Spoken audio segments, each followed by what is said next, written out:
Hello, and welcome to this week's episode of Science Theatre. We are bringing you our weekly broadcast of the TWIS podcast, in which we will discuss the science that we enjoy. And now we will do that, and you will hear or see the whole thing. If you are going to be signing up for the podcast, which we do hope that you will do, it will not be the whole thing, because there is editing. Get me out, man. Yeah. Okay, you ready? We're going to do this show? I was waiting for verbal Oh yeah, totally. It's affirmative. rock and roll Great. with this whole show. I haven't done. All right, let's do this. It's time for TWIS. In 3, 2, this is TWIS. This Week in Science, episode number 872, recorded on Wednesday, April 20th, 2022, going cuckoo for Earth Day. Hey there, I'm Dr. Kiki, and tonight on the show, we will fill your head with cuckoos, cookies, and cancer. But first, Disclaimer, disclaimer, disclaimer. Hello, science, my old friend. Come to talk with you again about research softly creeping, newly published while we were sleeping, and the stories implanted in our brains, they still remain within the sound of This Week in Science, coming up next. I've got the kind of mind that can't get enough. I want to learn everything. I want to fill it all up with new discoveries that happen every day of the week. There's only one place to go to find the knowledge I seek. I want to know what's happening. What's happening? What's happening this week in science? What's happening? What's happening? What's happening this week in science? Good science to you, Kiki and Blair. and the good science to you too, Justin, Blair, and everyone out there. Welcome to another episode of This Week in Science. We are here. Yes. Yeah. Science, our old friend.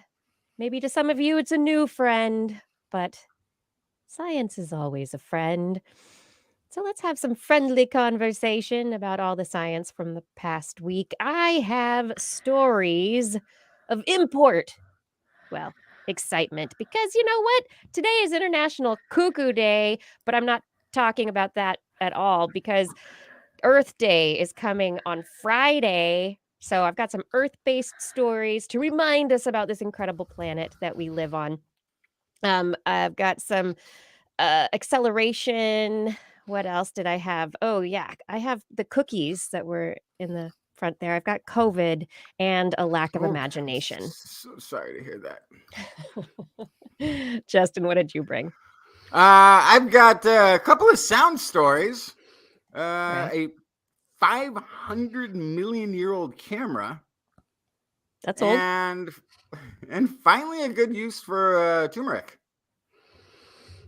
Finally? I use it in all the things. Come on, turmeric's great. Not a big fan of the curry. Okay, I love the curry. Blair, tell us about the animal corner. Oh, I have rhinos and I also have cuckoos. Yes. Yes. I knew you could do it for us on this International Day of Cuckoo-ness. And then I also brought a story that it turns out you guys talked about when I missed a show. So I'm going to have something else in the first part of the show. It'll be a surprise. I'm so sad that you figured that out because I always like it when somebody takes a week off and then is doing that. Because then it's the job just to I looked before I did my research last week, but I forgot from last week to this week.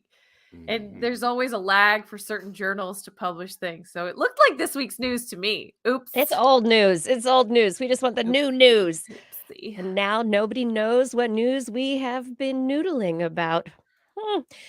On the show tonight, we have so much science, so I do hope that you will consider subscribing. You can find us on all podcast platforms, pretty much, not all of them, but we're out there. Look for This Week in Science. We also broadcast weekly at 8 p.m. Pacific time on Facebook, YouTube, and Twitch.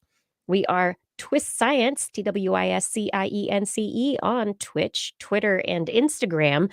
And if all of this is just making your noodle more noodlier, then head over to twis.org, where you can find show notes and links to all of these places. And with that done, let's dive into the news.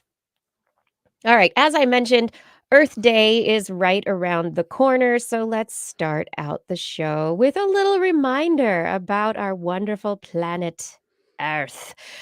Climate Central does a great job of telling us about the important changes that are occurring in the science that is helping us understand the changes to climate going on. And as always, they have posted ahead of Earth Day, taking stock of, as I say, widespread warming in 246 U.S. locations, 49 states, and the nation since 1970.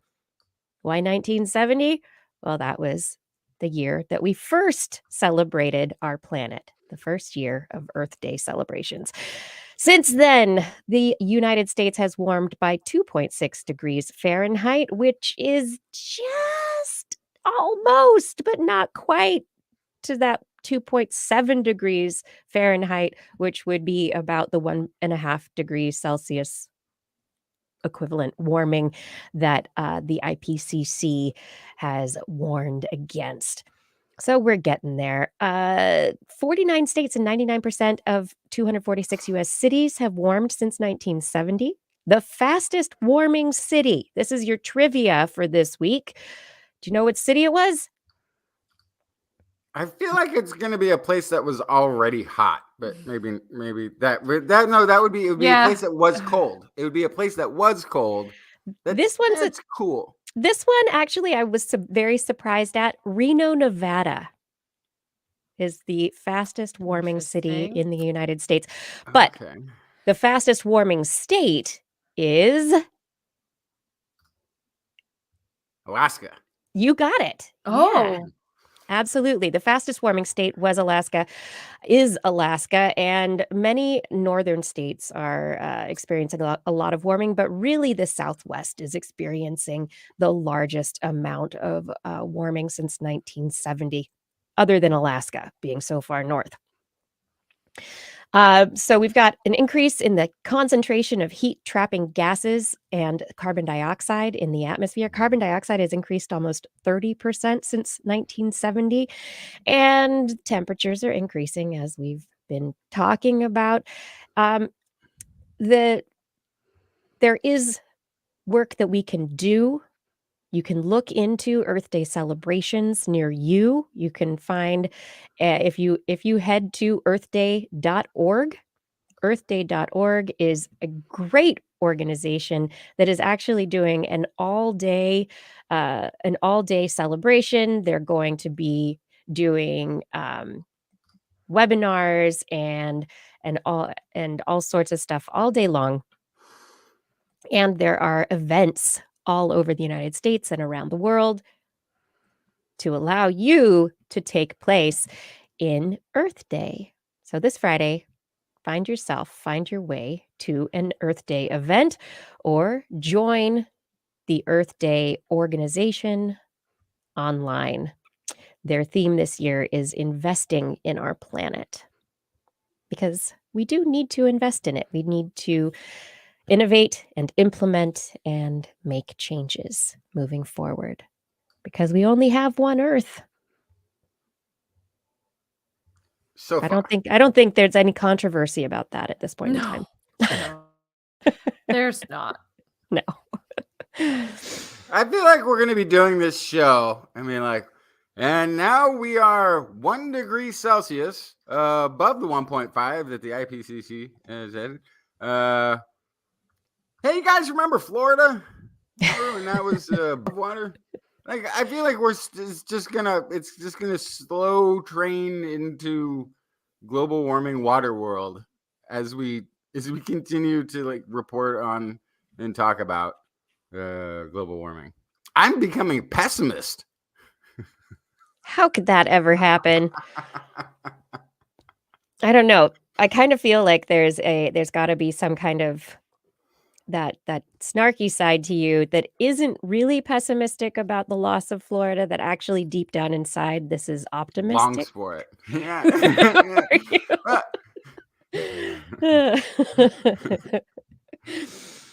All right. Well, let's get into some other really great news. There's a new cure for cancer. Oh, you want to go right to yeah? I want to go right in there. What you got? This is University of Michigan researchers have used sound to kill cancer in rats. They used focused ultrasound acoustic waves to break down liver tumors, destroying 50 to 75% of the tumor's volume, which apparently was enough for the rat's immune system to clear the rest. They didn't completely destroy these tumors, as their experiment was designed to do. I think they were probably looking for the minimum that they could do to have sort of an effect. But destroying half of the tumor was enough. The method also allowed for targeting of those tissues within a millimeter precision. So it's very rather precise. In more than 80% of the animals, there was no evidence of recurrence or metastasis, which is a fantastic result, but it's actually kind of difficult because it must be nearly impossible to tell if the reoccurrences and the metastasis being when cancer cells kind of break off from the tumor and they go somewhere else in the body and start growing again. It must be very difficult to know if that process has already started before their treatment. So it could actually even be better than the data suggests if you get to it early enough, of course. Quoting Zhen Su, professor of biomedical engineering, and corresponding author of the study, which is published in Cancers. Must be a really fun magazine. Quoting, even if we don't target the entire tumor, we can still cause the tumor to regress and also reduce the risk of future metastasis. The treatment stimulated the rat's immune system responses, possibly contributing to the eventual regression of the untargeted portions of the tumor and preventing further spread of the cancer. The technique is currently being used now in a human liver cancer trial in both the United States and Europe. So this is a study on rats, but it looks like they've already got it moved over to the human trials. Yeah, that's pretty wild. So that's fast moving. It's exciting. Yeah, this is using microsecond long pulses from a transducer to generate micro bubbles within the targeted tissues. The bubbles then rapidly expand and collapse. These are very violent but extremely localized mechanical stresses that kill the cells of the tumors and then break up its structure, leading to giving the immune system a way in or a fighting chance. Yeah, that's totally what would happen.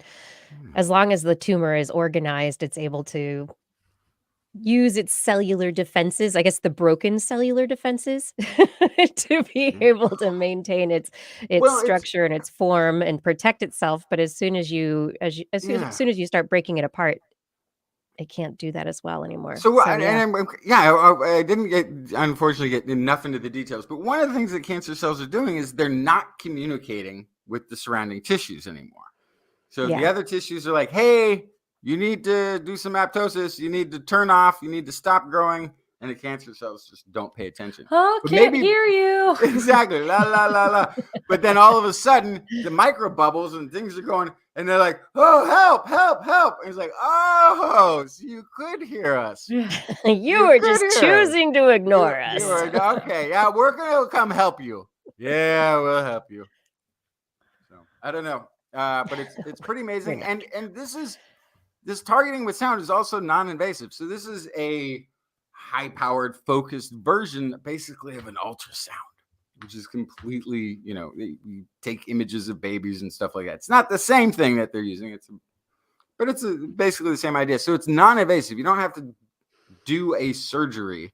You don't have to open a body and carve away at stuff. You can target this through skin, and so non-invasive on top of the fact that it looks like it's being pretty darned effective.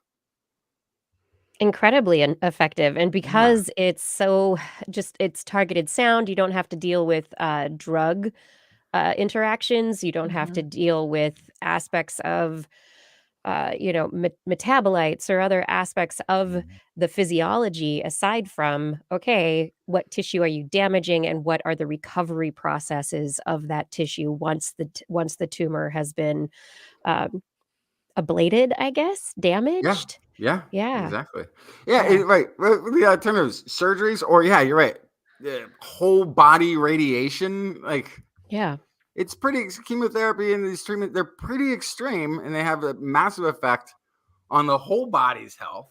And so then recovery becomes such a big issue. If you can just target with sound and you go in there and you sit down, they put the little bit of gel stuff on you and put the little thing up there or whatever they do it. There's only a little bit of burning. Sound treatment is so funny because on the scale of pharmaceuticals to crystals, you would think that sound treatment for a disease would be very close to the crystal end of the spectrum, right? It sounds very like woo, police but in reality, crowd control. This is yes. This So is it sounds deal. like it, like play some good music to your body and you'll heal, and it sounds very kind of touchy-feely, right? But it's a physical thing. Like sound waves are a thing. It's a force. So it even though it sounds very kind of silly and ethereal, it's way closer on the other side of the spectrum. Well, people actually have been able to use light therapy to cure things like cataracts or other vision problems. They call it LASIK surgery, but they put a laser in there and they do it. But it's like light, lasers, sound. It's all very frequency influenced, right? It depends what the frequency is and what power you're using. We're just a bunch of electrons. Amplitude and frequency are very important when it comes to things like this. So you're not doing sound baths. And there's a question there that says, won't allow cancer cells to travel. According to this, 80% successful without metastasis after, because that's the thing you would worry about. You break up the tumor and then you've got metastasis going everywhere. It's not quite how metastasis works. It's not just a break off piece that then floats around. Yeah, they're like literally sending out away missions. Right. And so the cells have a very specific function if they're going to go out, seek out a new habitat in your physiological ecosystem, right? So the cells they are those sentry ants, right? The ones that are going out first, checking out what's going on out there. And then those cells can start laying down a new residence in your body. But then with these, what you've done is you've broken it apart. And so the cells aren't ready for being sent out into the unknown. They're not necessarily those seeker ants. They're not they're all tough when they're hanging out together. Yes. With the immune catch system them on their gets own. them alone and that's where the immune system comes in. It's like, gotcha. Eat it. Blair. Yes. Since you're not going to talk about the talking mushrooms, because we've talked about that before, what are you going to talk about now? I do love that story, though. I have to listen back and enjoy it as a passive listener instead, because it's such a fun story. Anyway, I'm here to talk about SQuRo, the robotic rat. This is from a team of researchers led by Professor Qing Shi from Beijing Institute of Technology, China. They have developed a novel robotic rat named SQuRo, small-sized quadrupedic robotic rat. This has been over 10 years in the making.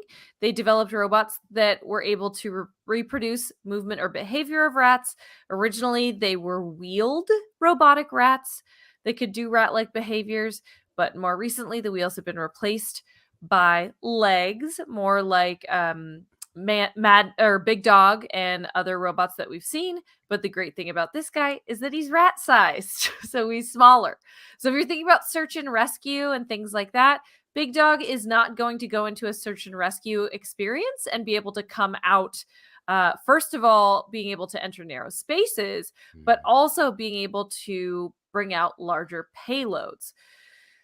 So enter the rat. That's because rats go in and out of narrow spaces and carry heavy things and are very agile in real life. So they have this elongated, slim body. They were able to mimic the motion of actual rats inside narrow spaces, crouching to standing, walking, crawling, turning, and can recover after falling by controlling their limbs and cervical parts to adjust their center of mass.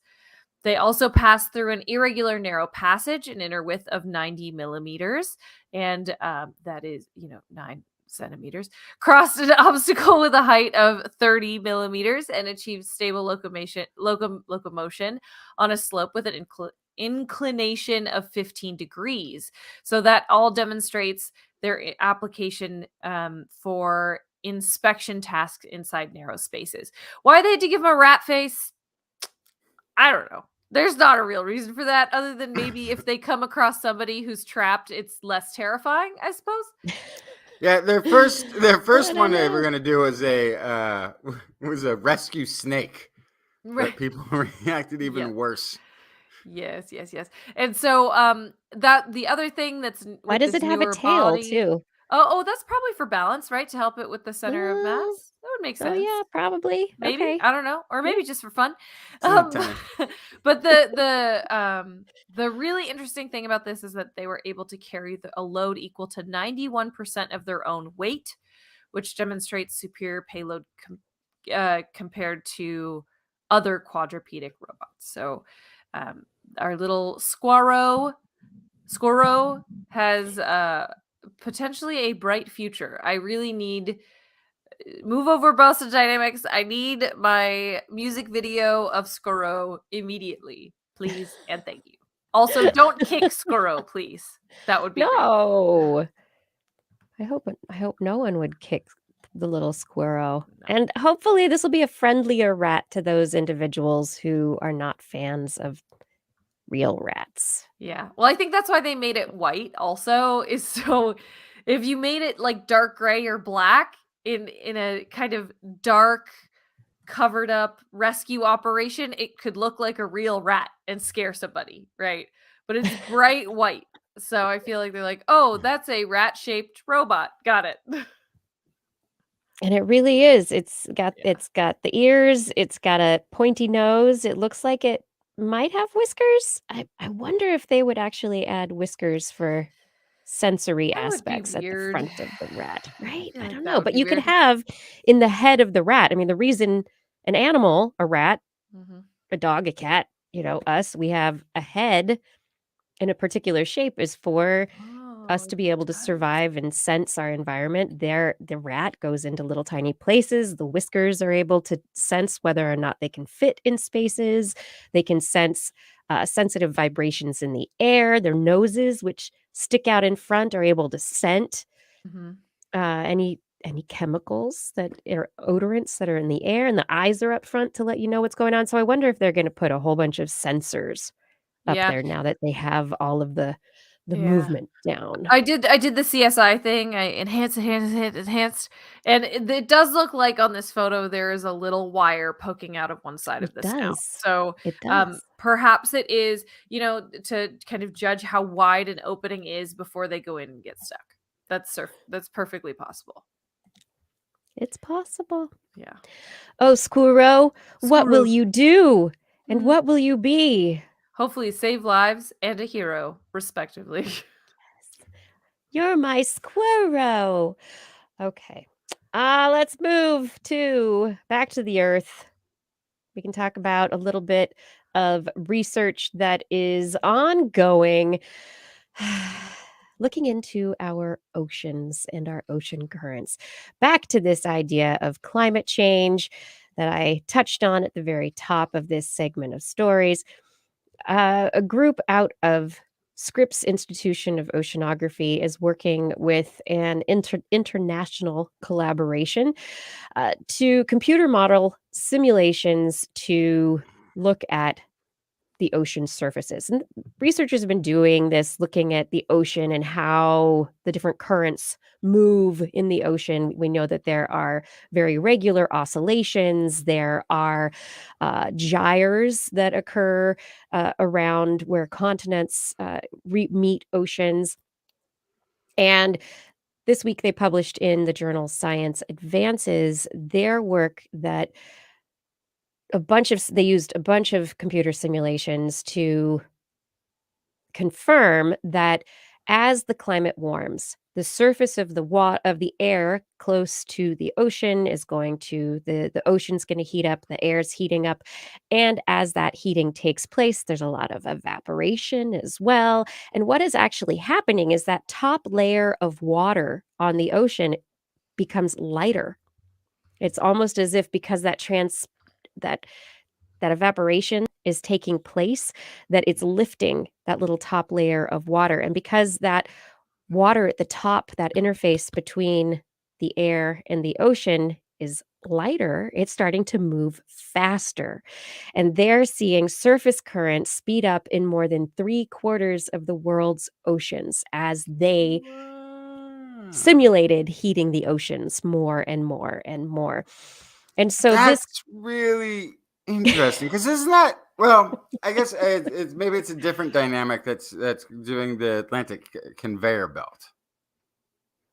Right. So this isn't necessarily affecting the deeper currents yet. So upwelling and stuff like the Atlantic conveyor belt, but it could, because you have the Atlantic conveyor belt that dives way down deep into the colder water and then comes up to the top, and that it moves across the surface at the hotter side and then dives down deep again.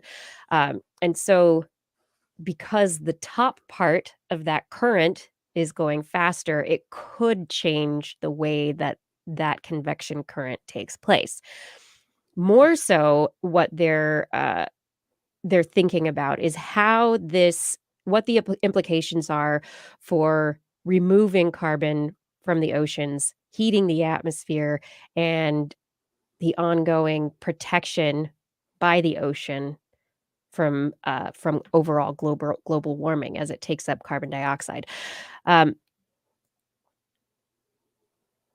What they say is our study points to a way forward for investigating ocean circulation change and evaluating the uncertainty.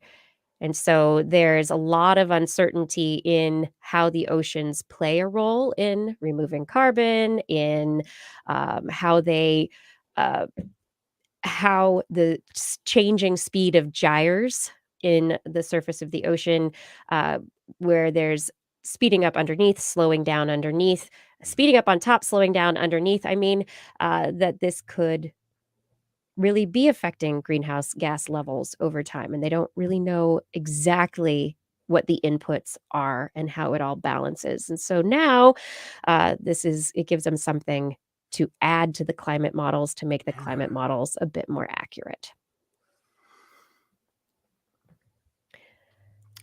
And one interesting thing that they did see, so the models that they're looking at and the way that the different oceans work, and like I said, you have all of the continents, the Pacific Ocean, the Atlantic Ocean. There are these gyres that are, or I guess you could also say gyres, that are in play between different mixing areas of the surface of the ocean.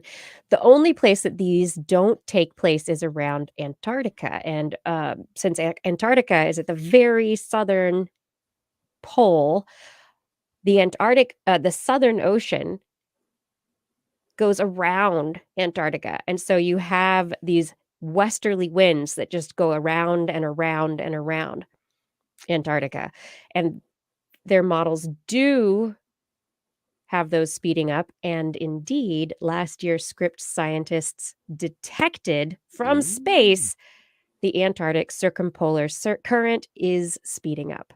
So now they have models which are in line with observations. And so this is all part and parcel with a warming climate.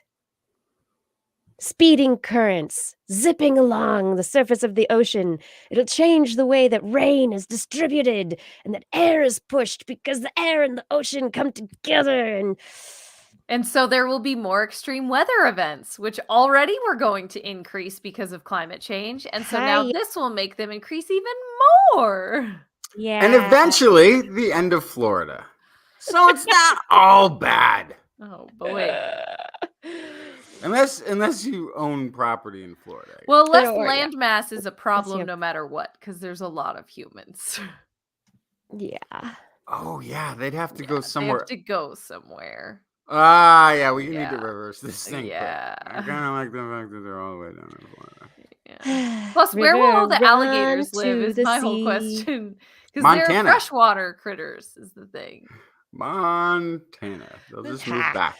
All right. Tell me, though, there's some good news out there, isn't there? Energetically, we can do things better. Yeah, this is just a good news story. Cybernetic implants. Not everyone has them yet, but some people already do. And many more will in the years to come. Typically, we think of cybernetic implants as sort of being medical technology, but pacemakers, that sort of thing. But we could be getting into the realm of people, with all the connectivity and digitalization and devicing, shrinkaging.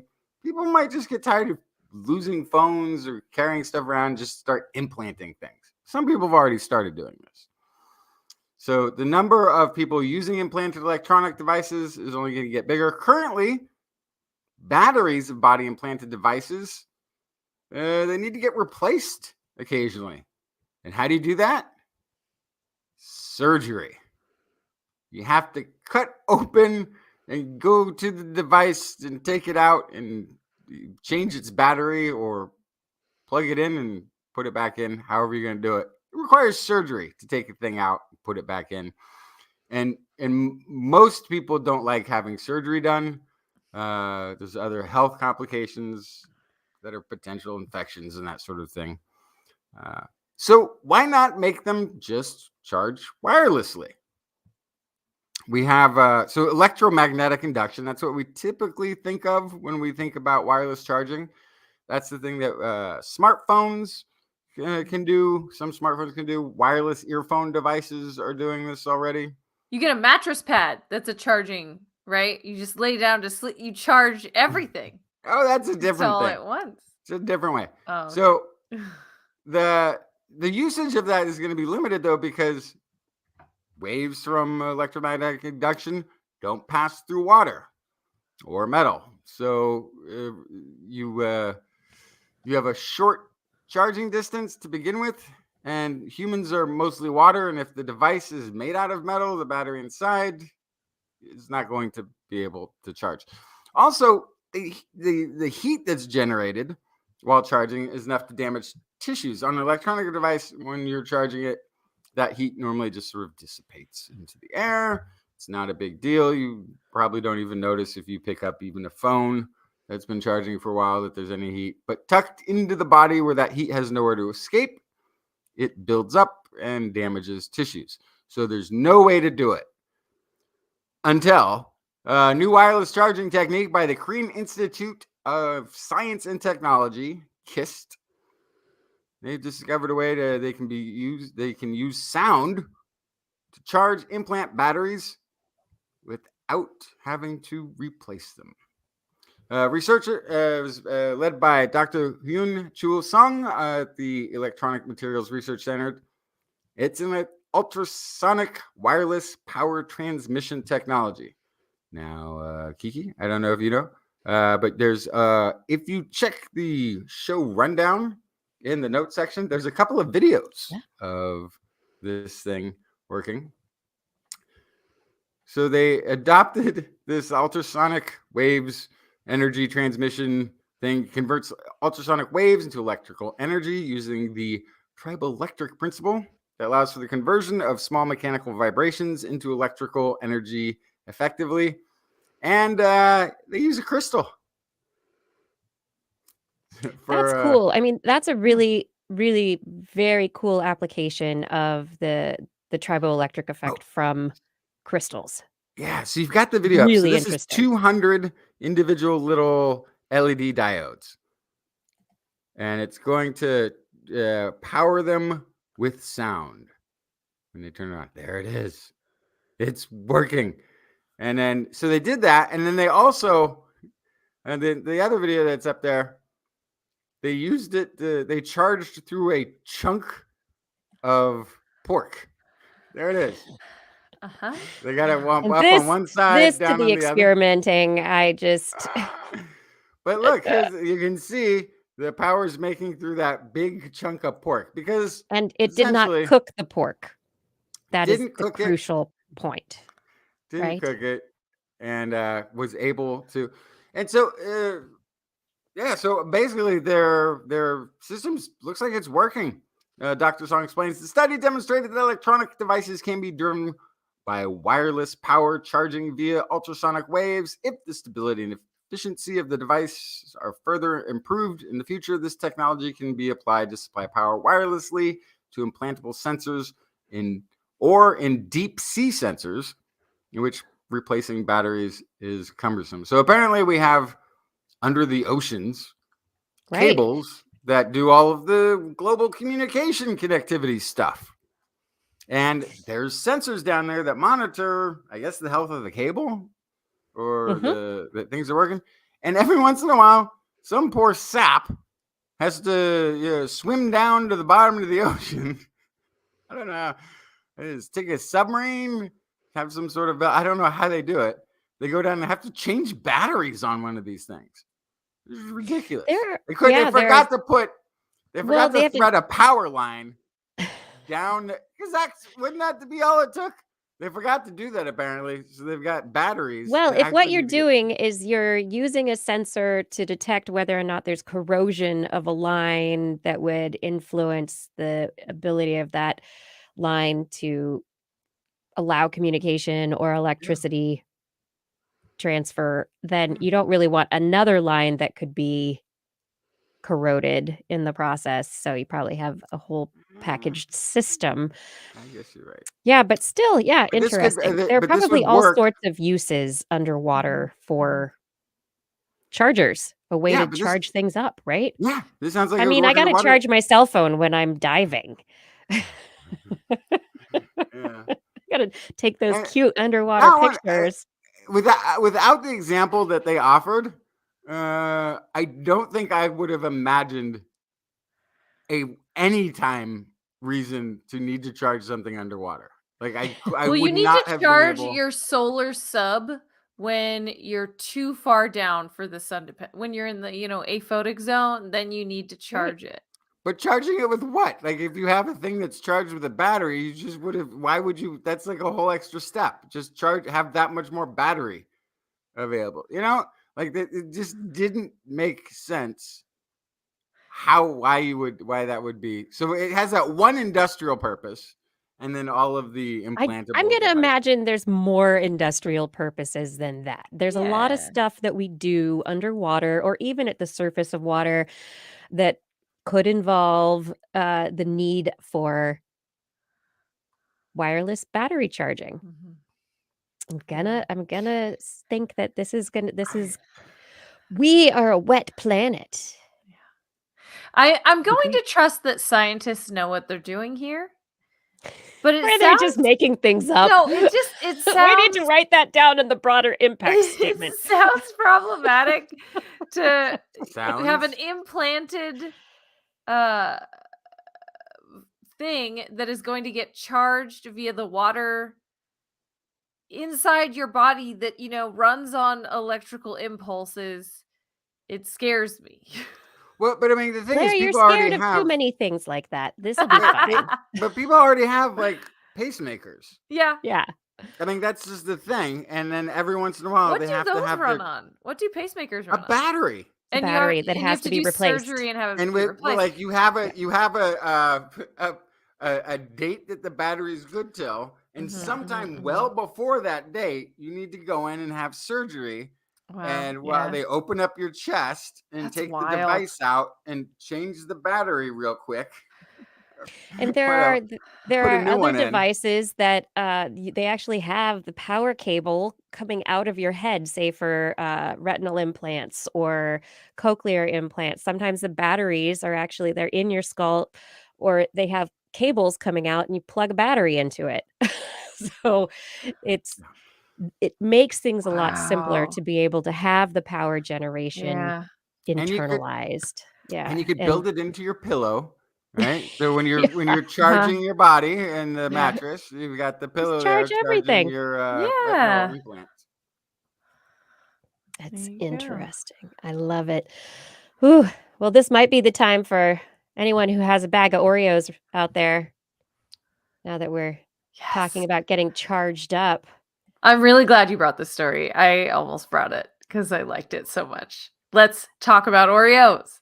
Let's talk about Oreos. And Blair, what is it that you do with an Oreo? I mean, how do you eat an Oreo? Well, I guess I'm a psychopath because I just dunk it and eat it. What? But I know the stereotypical thing is you twist it. But see, I want the perfect mixture of cookie and frosting. I want it evenly. I don't want any uneven bites, so I don't do that. But I know people normally twist them and the filling comes off on one side and you get just cookie on the other side. That's Yeah, right. And so I've never understood that either. That's like going in and like getting Rocky Road ice cream, and then like I'm just gonna take all these nuts out first, whatever's that's in totally what I would there, and I'll do. eat Be like, those oh, later. somebody else And then, likes the whole thing, and I'm just gonna want the chocolate ice cream. I don't want any of that other stuff in it, so I'll pick the bits out of it. just get chocolate ice cream. There's a little something for everybody. So this is what this experiment was getting at, Blair and Justin, is this evenness of filling distribution. And why is it that it seems like you twist the cookie and it always comes off on one side?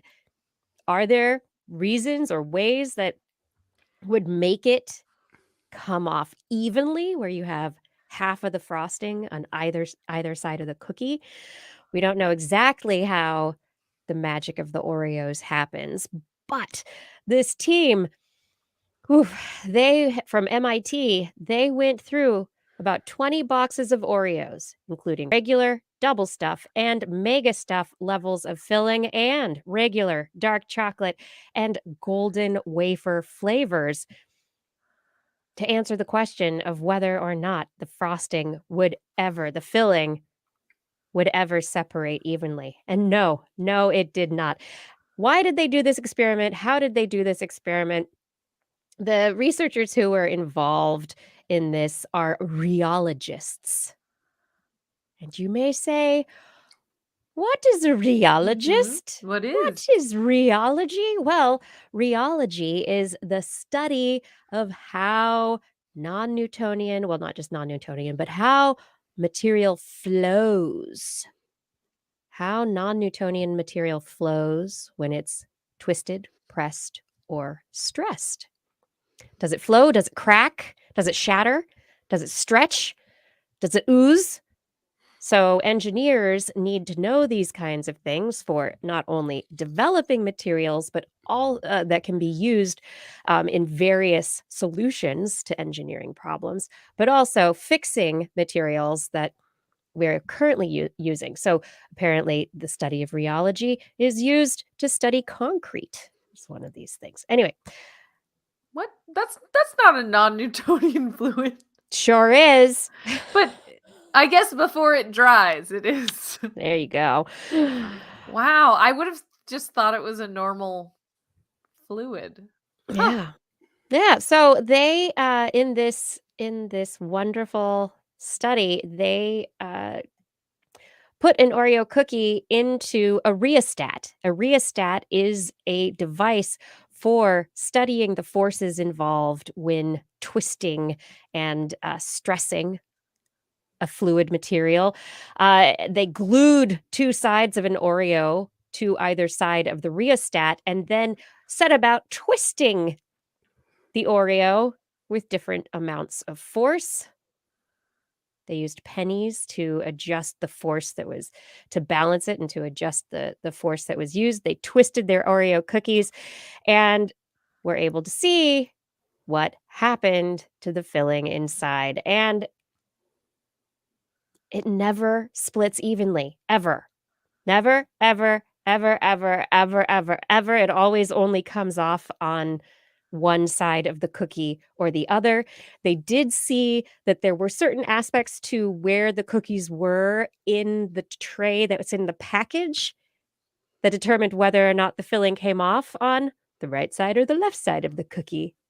And this could have something to do with manufacturing. But getting into this connection isn't But how just do you know which is the left side or the right side of the based on which side the cookie comes out of the package. This was a science experiment, Yeah, Justin. Okay, yeah. This- You yeah. open the it's package in a very particular way, and you know where Make things some are. assumptions about the One- manufacturing process, but okay. one of Yes. my favorite things about the story is Yeah. is kind of why they did this study. That's what I was just going to get to, Yes, Blair. please. Yeah. Okay, go.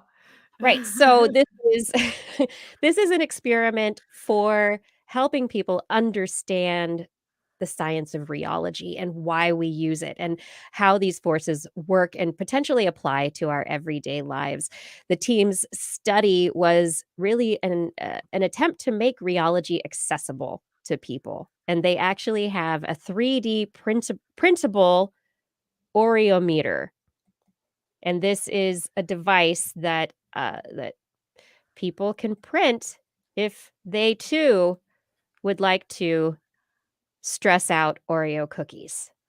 So what I read about this story was that this was birthed from the early pandemic. And Yes. that the researchers were sent home. They were away from their lab, probably So this is stress eating bored Oreos. scientists.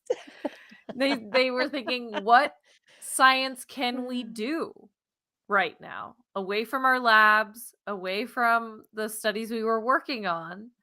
This is how you can do rheology from home with your Oreos and your 3D printed Oreometer.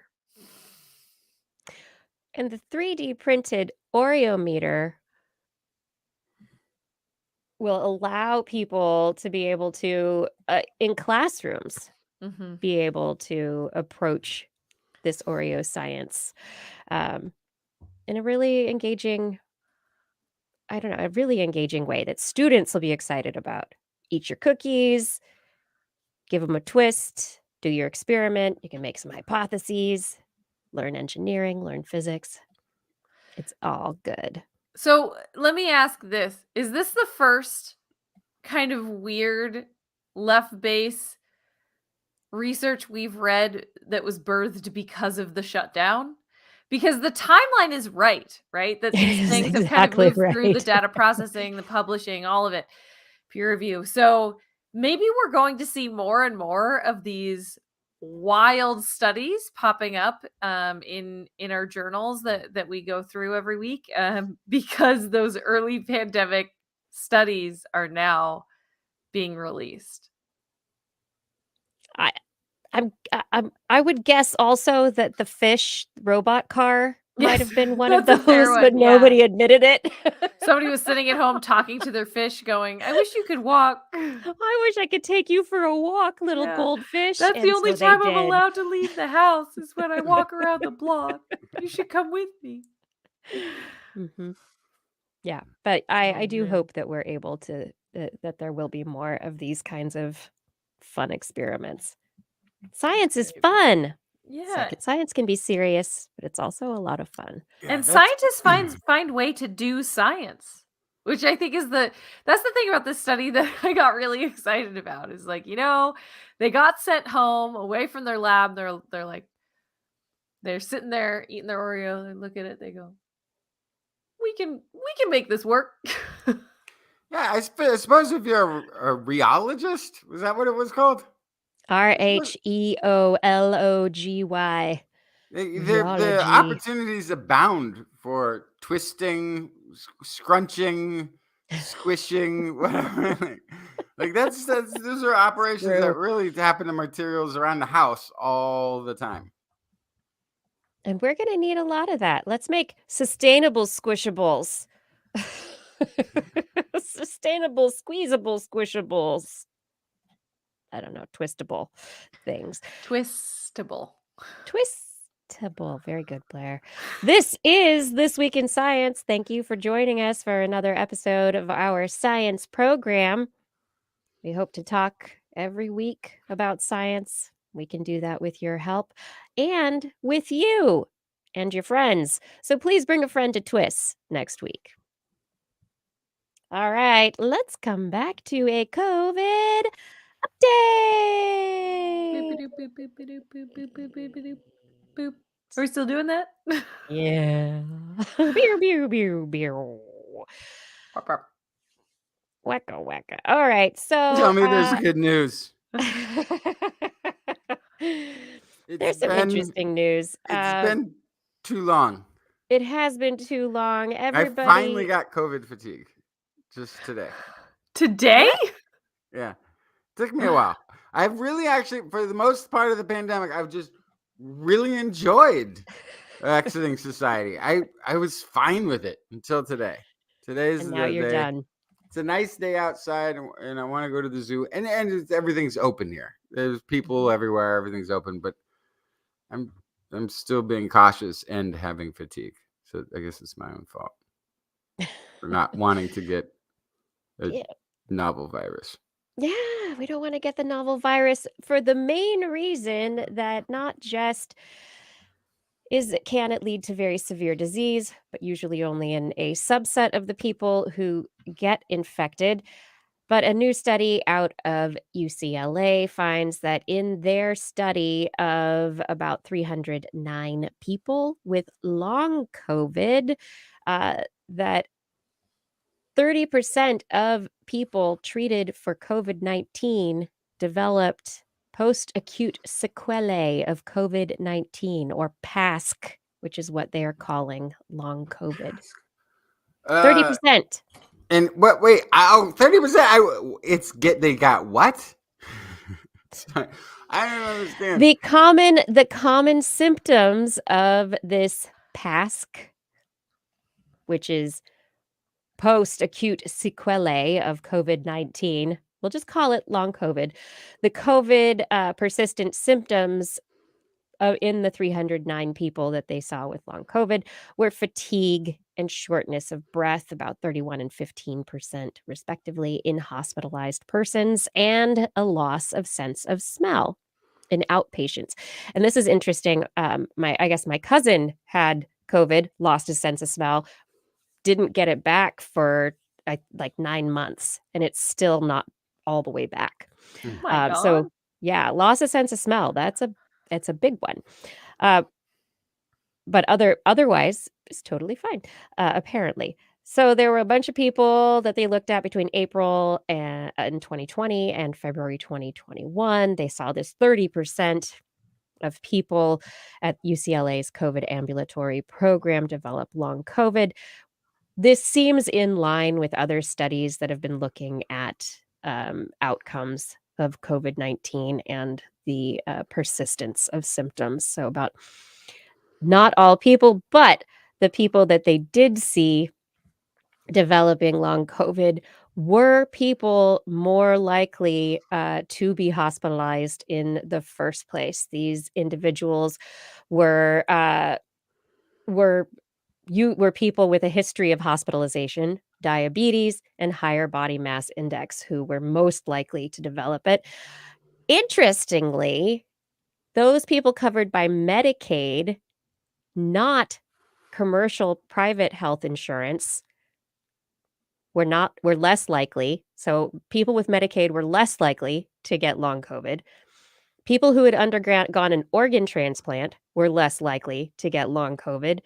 And ethnicity, older age, and socioeconomic status were not associated with long COVID in the least.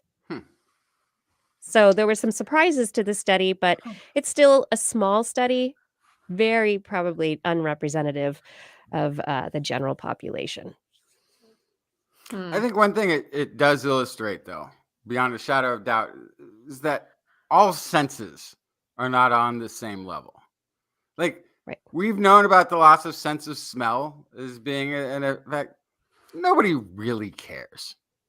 Nobody really cares until it happens to them. Yeah, but even then, like, nobody's that scared of that happening to them. Is that like if people were going hearing blind or vision or losing their hearing or just couldn't touch anymore or whatever, your fingers went numb. Yeah, they'd be like, "Oh my gosh, this is like a horrible like fate. This is from his right. You lost your sense of smell. It's fine. Okay. Unless you're like a chef or you're in perfume, right? Then it's a problem. problem. You're like one of those super smeller people. Yeah, a sommelier.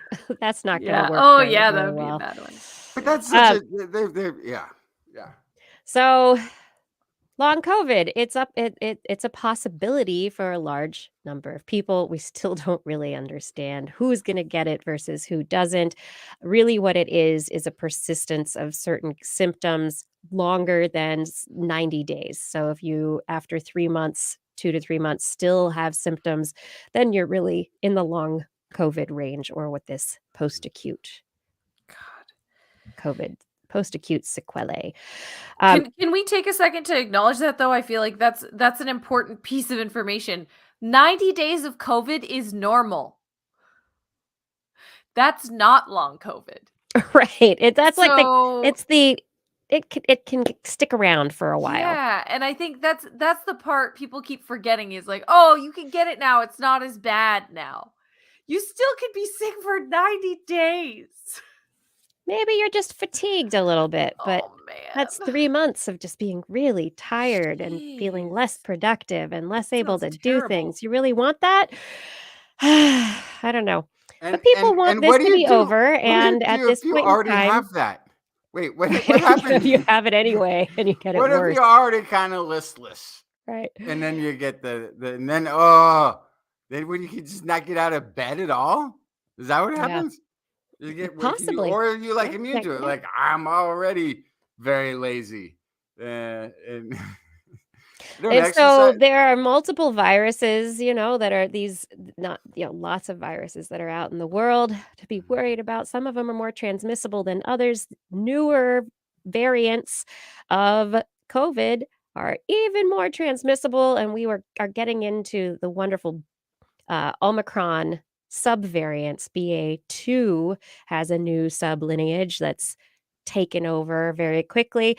The CDC is still suggesting that people wear their masks in public transit, but for the time being, in the United States, a judge from Florida has nullified the federal mask mandate for public transit. So no longer do you have to wear a mask in public transit, although some outlets are still mandating it. Certain airlines, certain public transportation outlets are still asking that people wear. So it's very scattershot at this point in time and very confusing to people. It's unfortunate, and the Biden administration may be going in to see about executive ordering or something. Yeah, well, not executive ordering, but just getting the judgment overturned. So they're going to see about going back in to fix that, because they're in an interview on NPR, a public health lawyer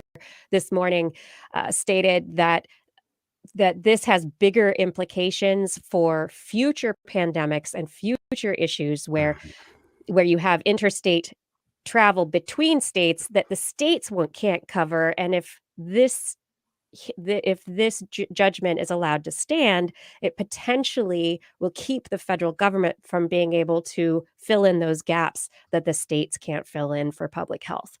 So It's also dangerous, though, because if they escalate it and it goes the wrong way, then you create a precedence for future pandemics. Right. So I think that was the reason that there was a hesitation and some planning happening before immediately filing an appeal. Exactly. So the appeal may happen.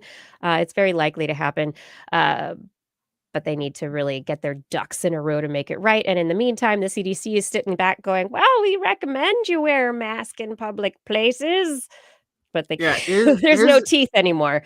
Yeah, and it's a big problem because this is a health issue, not a legal issue, and not a political issue. And this is a person who was a politically appointed judge who hadn't been a judge. Yeah, who's been a before.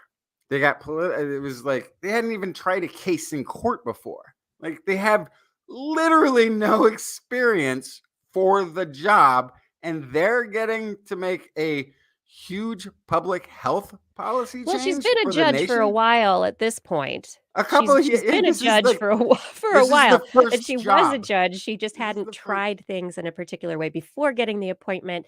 But the what is it? The American Lawyers Association, the American Bar Association. She's one of the few judges that they like actively wrote a letter. Highly unqualified. Saying she was highly unqualified. Yeah.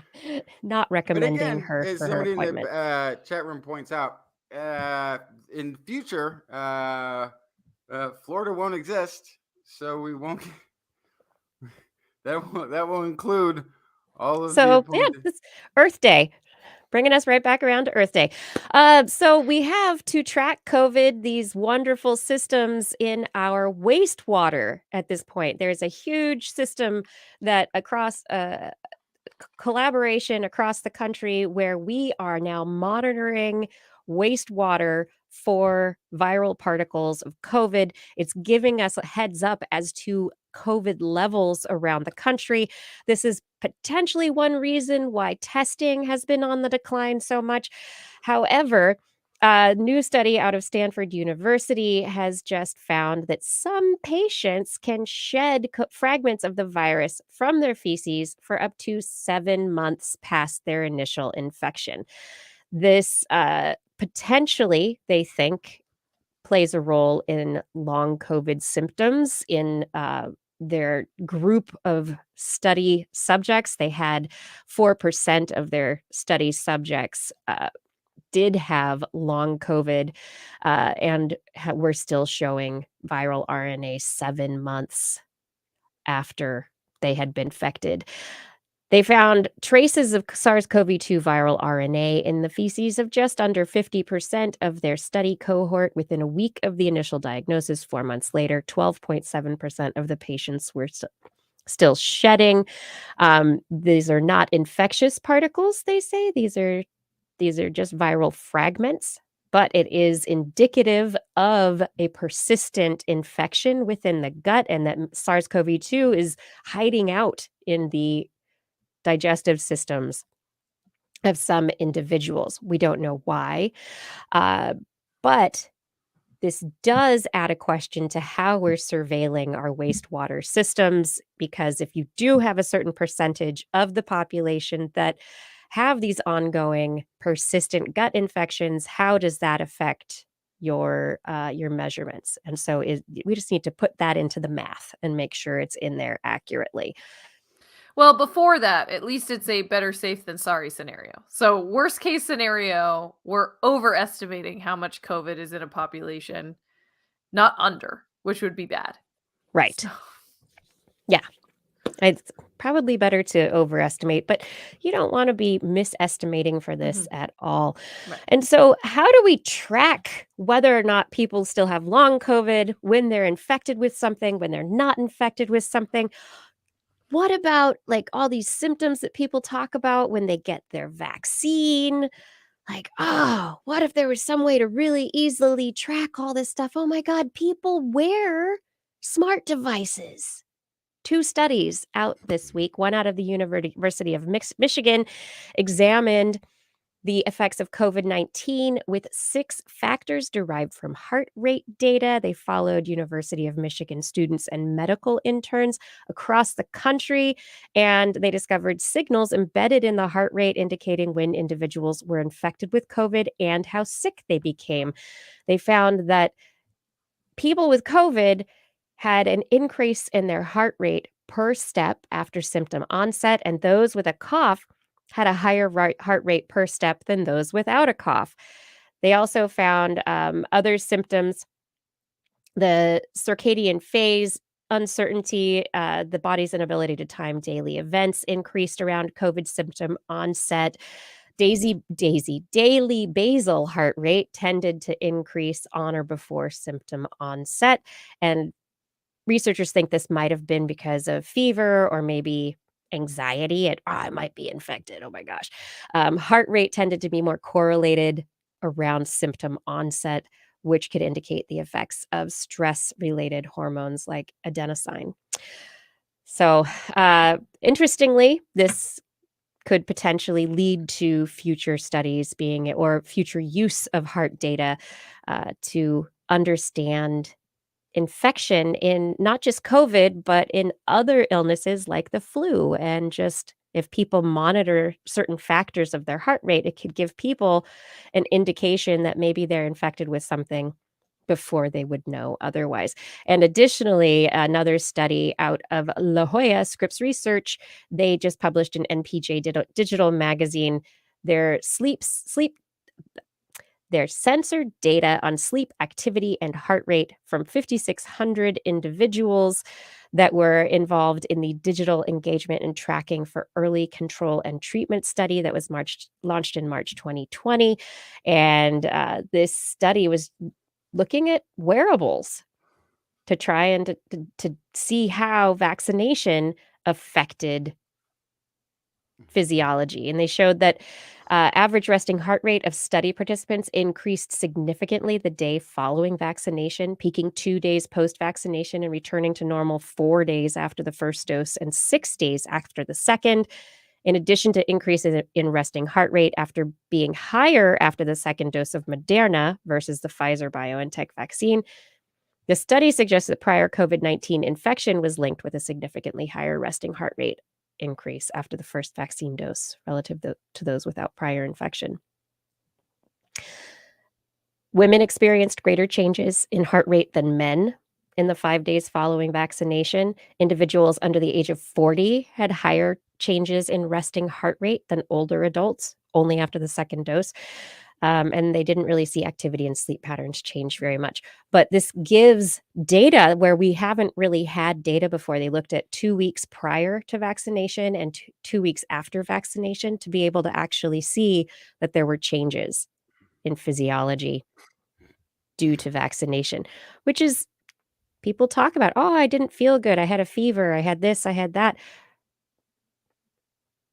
But now this is something that can actually be physically tracked without any kind of biased subjective reporting from a person. Your body does the reporting for you.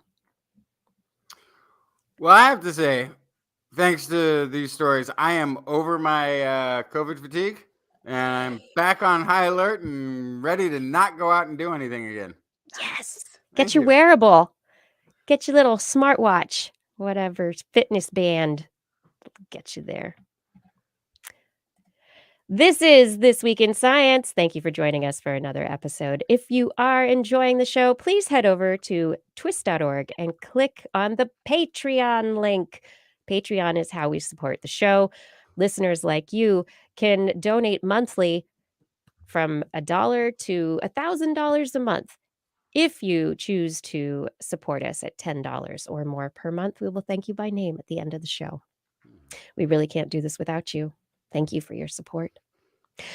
All right, let's come back to a wonderful part of the show. It's gonna make us go cuckoo, cuckoo, cuckoo, cuckoo. Wait, rhino? Heck if rhino. It's time for Blair's Animal Corner. With Blair. She loves our creatures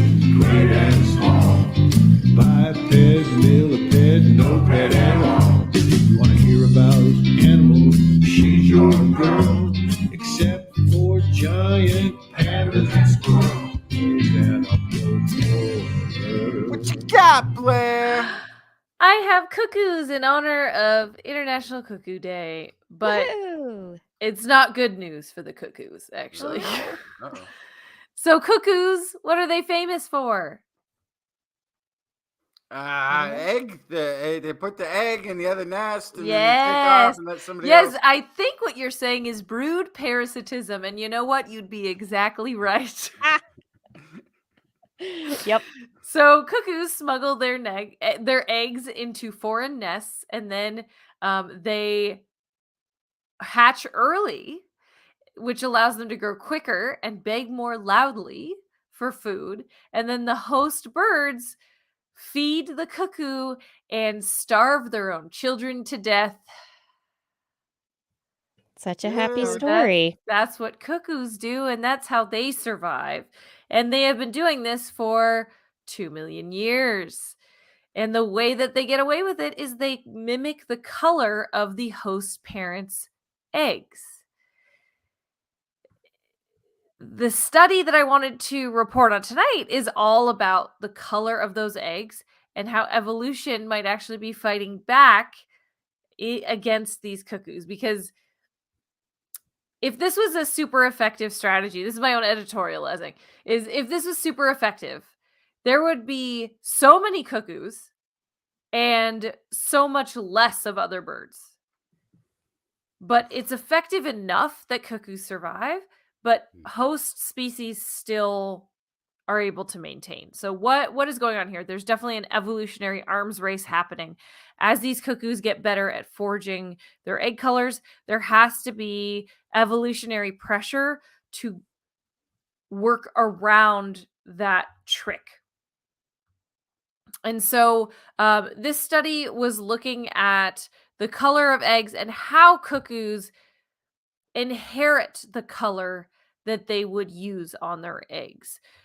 This is a study that this week proved for the first time that the skill, quote unquote, inherited that dictates cuckoo egg color is inherited via the W chromosome, which in birds is akin to the Y chromosome. The W chromosome indicates females, however, but it is the single chromosome. The double chromosome, like XS for us, is the male, and so the W indicates a female bird. So that means that the skill that allows them to hatch their eggs a specific color to be able to hide the baby in plain sight is passed through the mother, and the father has no impact on that. It's like color blindness, actually, in humans. It's sex linked onto that one chromosome. So, studying the DNA samples of 196 cuckoos from 141 nests in Zambia, they found this very specific linkage to the W chromosome. And then they wanted to look at their ability to adjust that. So it turns out that they not only get it from their mother, but that they only know how to mimic, quote unquote, know how to mimic the color of eggs that they were laid in. So whatever they grew up in, that's the type of egg that they will hatch later in life. So it's imprinted. Wait, yes. it's hang on. Let me just, can I pause it for a minute because I'm Yeah. struggling to Yes. So they say they go into they get into a nest full of blue eggs, and they're a blue egg, and then they're gonna have their own blue egg one day. Correct. Now that sort of makes sense but that's only if they keep going to blue egg nests. They can't go to the yellow egg nest because then the game's over and the whole evolution. Yes. What? Yes. However, the genetic piece is that they can only go to blue egged nests because that's genetically the type of eggs that they can make. The pattern and the specific look of the egg is imprinted based on the nest that they were born in. What? So yes, so they have their crayons. They're only given the blue crayons, basically. And then the pattern that they pick is based on what they saw growing up. So What? yes. So it's very 2 million years. This is a lot of evolution that has got the cuckoo here. But the So implications are insane. yeah, so there are blue eggs, there are red eggs. Those are both found on these female chromosomes, but never together. And this is one of those situations where colors in inherited traits are often things that are combined from multiple chromosomes, and you kind of get a blend. Like hair color, eye color, these can be things. Your skin color actually is probably the best example of that, is that you end up being kind of a blend of your two parents because there's multiple locations on multiple chromosomes that dictate that. So it's kind of a mixture of all these different indicators. That's how the colors of eggs work, but because it is only found on the W chromosome, the red and the blue can never be mixed. You can never get this kind of in-between color that is green. Green. And so there are certain birds that have figured out that they can lay olive green eggs. This is the tawny flanked prinia that cannot be duped by a cuckoo, because cuckoos cannot make green eggs. Aha. Yes. So this is kind of a extremely convoluted story based on many previous pieces of research over many, many years that have figured out these bits and pieces of how cuckoos work bit by bit. And now we are at this place where we understand how they can make their colors and what their limitations are in their eggs. What that means is there are certain colors of eggs that cuckoos cannot infect the nest of. And so there are safeguards against cuckoos. The question is, how many quote unquote unforgeable egg signatures will start to evolve, and how many of these will force cuckoos to change either the host that they use, the way that they fool them, or the way that they raise their babies? How will evolution push these guys in the future? I think this is a fascinating question because it's been millions of years already Yes. to this point. So it's obviously a very difficult Yeah. back and forth, a very difficult Mhm. process of adaptation. And you For know, both there's lots species. of birds in the tree, you could say. So they Yeah. probably could switch to other species without too much trouble. Maybe. Maybe. Yeah. That's really interesting, but they can make the pattern on the egg from the one. So does that mean, because without going into a visual to genetic memory to knowing how to like the intuitive body designing an egg to mimic, I don't see it's not possible. But could it be like there's like a direct diet thing, because they're eating the diet early on of whatever they're being fed by the mama bird in that nest? Mm-hmm.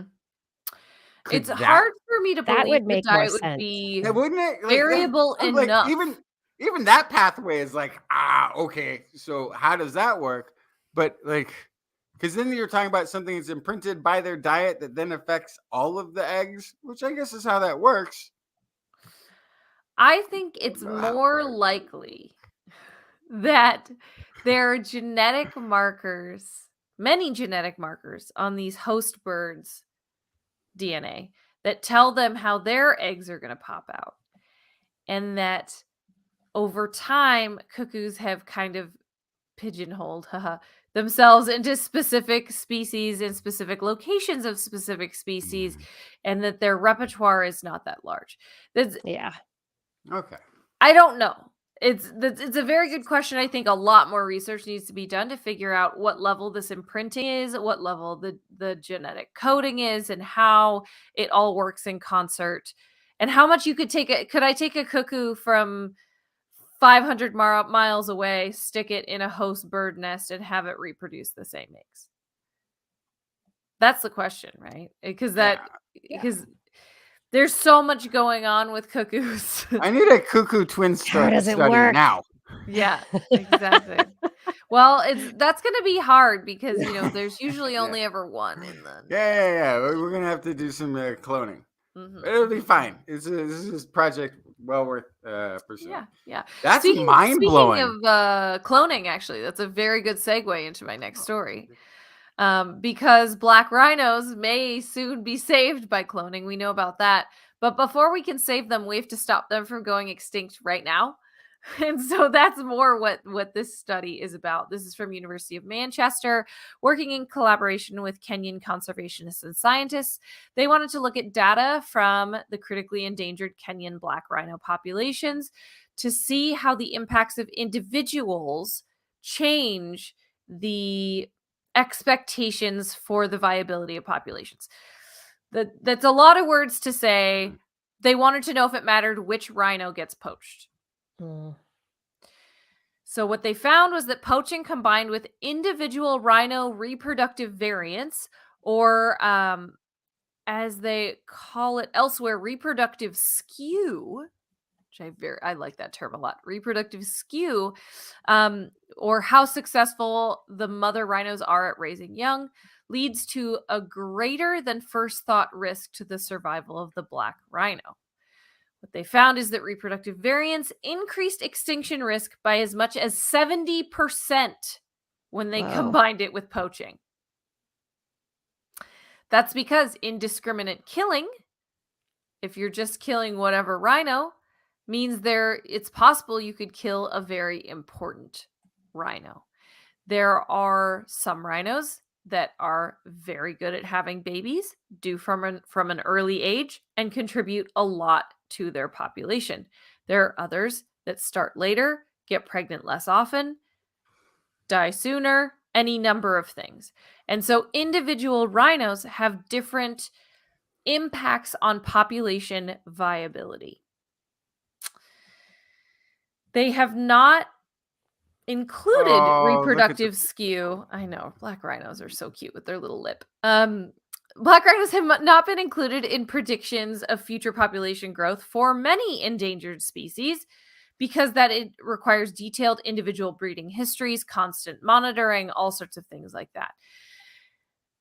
The thing about black rhinos is they are constantly being monitored by humans, by drones, just constantly.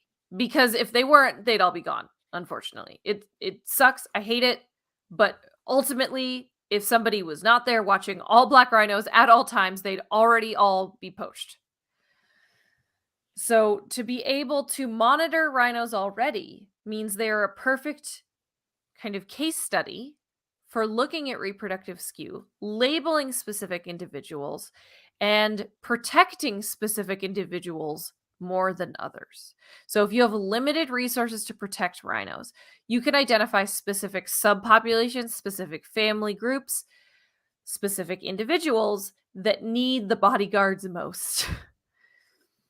And so this could have a pretty big impact on other endangered species management because differences between individuals and their contribution to populations is most likely an issue across many species. And so, if possible, you should be evaluating this when assessing the risk of extinction for individual species. Of course, there are some species that are longer lived than others, more easy to differentiate, all this kind of stuff. But you could even see how for short-lived animals that live in large populations, you could identify subpopulations or family lines that are most influential on a population and population growth. And from there, you can also make better decisions for who to protect and how. Protect all of them. Rhinos are my favorite obviously. endangered animal of all time.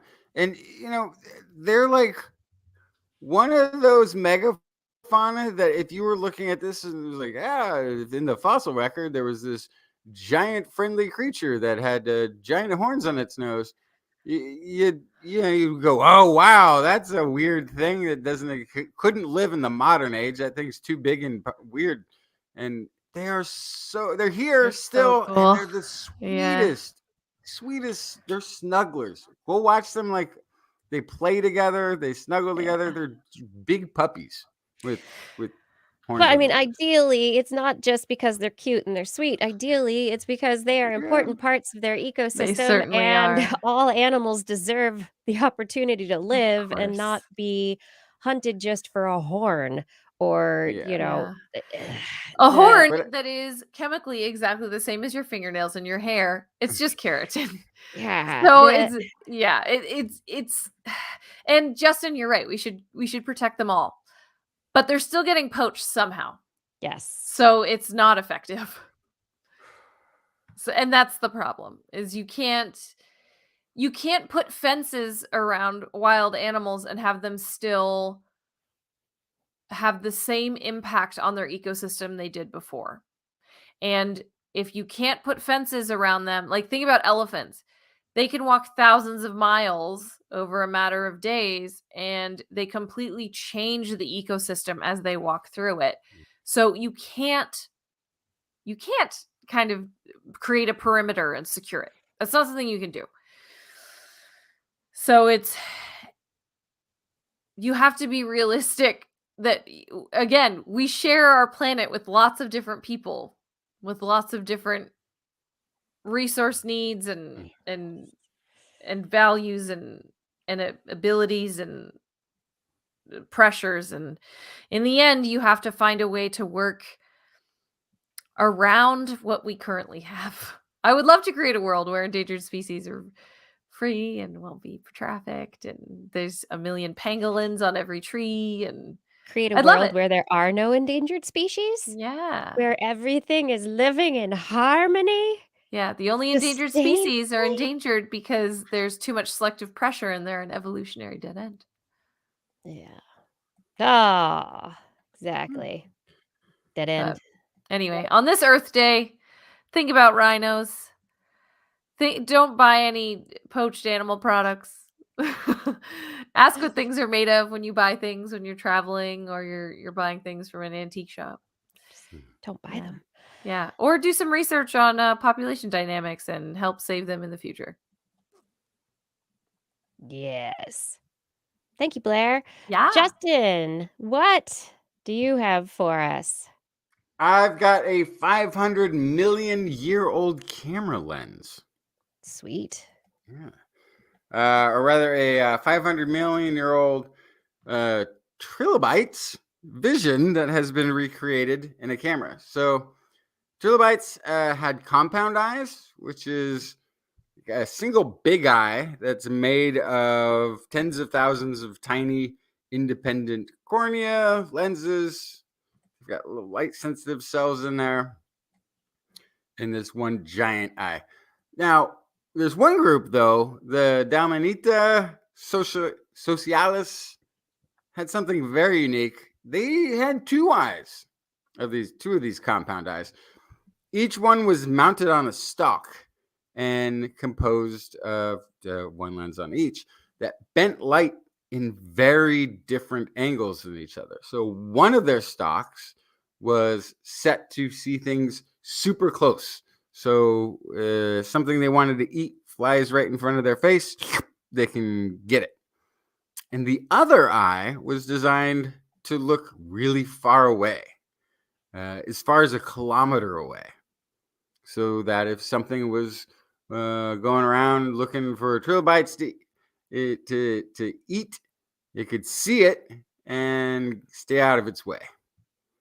So researchers looked at this interesting configuration on this 500 million year old fossilized creature and decided, what would it look like with that binocular vision, with the one really close up and the one super far away? So National Institute of Standards and Technology, NIST folks, developed a miniature camera featuring a bifocal lens based on this creature. They got record-setting depth of field in a single photo. So that's some of the data photos. There's one that I got linked in the show notes that'll actually show the ruler close up and then the building off in the distance. Their depth of field on this, like, Depth of field is one of those things that we kind of start to take for granted now. But Citizen Kane was the first movie where they had like the foreground and the background over, a few meters or whatever. That was in focus. Before then, he sort of had one plane of focus. And that's still how actually I think a lot of filming is done. The cameras can simultaneously image objects as close as 3 centimeters and as far away as 1.7 kilometers, keeping everything in between in focus. Now, the intermediate distances, though, between this near and far focal lengths, were handled by a computer algorithm that mimics the human's nervous system, sharpening objects to create the final all-in-focus image that covers the entire depth of field. There should be one more image in there. There's one more there, Kiki. It's got like a ruler in the foreground. It'll have have the building in the background. It should be the one I put in the show notes. I think I got the right one in there. It's really you don't. I didn't put it in the notes. Oh no! Yeah, it wasn't there. Okay. Anyway, yeah, I thought that was pretty cool. They decided to actually build this thing out of it. It's published in Nature Communications, April's 19th issue, if you want to go take a look at it. Pretty interesting way that they went about doing it with the lenses that they had to create, these teeny tiny lenses, as well as a computer processing to combine all of these images. There we go. That's the one. And it's the picture in the upper right-hand side there, where you can see those are actual objects in the foreground. And those are some of the university buildings off in the far distance. And to get everything in that much focus in a single shot is absolutely insane. So are they used human neural networks to be able to train their computer algorithm? Are they assuming that the trilobites had a similar neural network to the human nervous system? Yeah, so I mean, that's like, yes, okay, you've got this big system, but are they saying that these ancient trilobites could actually see with this accuracy, with this acuity? I don't know that they are, but it stands to reason when they're saying human neural network. It's computer algorithm-y stuff. The idea is this is processing that takes place in the brain when handling visual information as it is.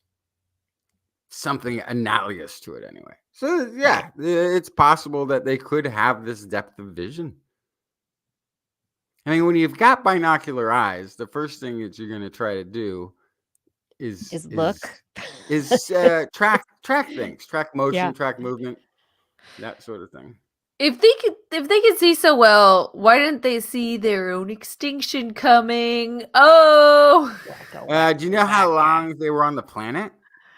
Longer than us. Where are we at? How close to the 1.5 degrees Celsius? Fair.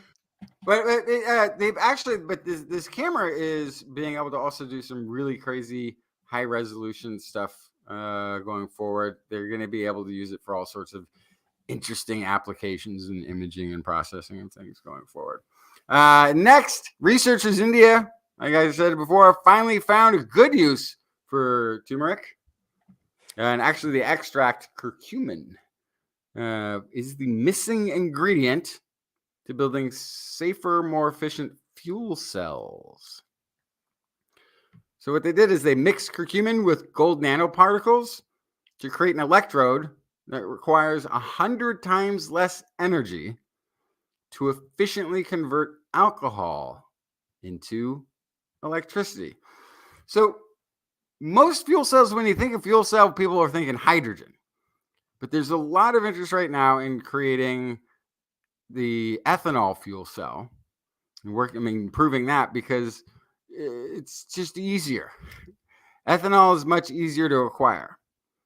There's hydrogen is the most common chemical element in the universe. And so you would think, let's use the most common chemical element in the universe to turn into a fuel source.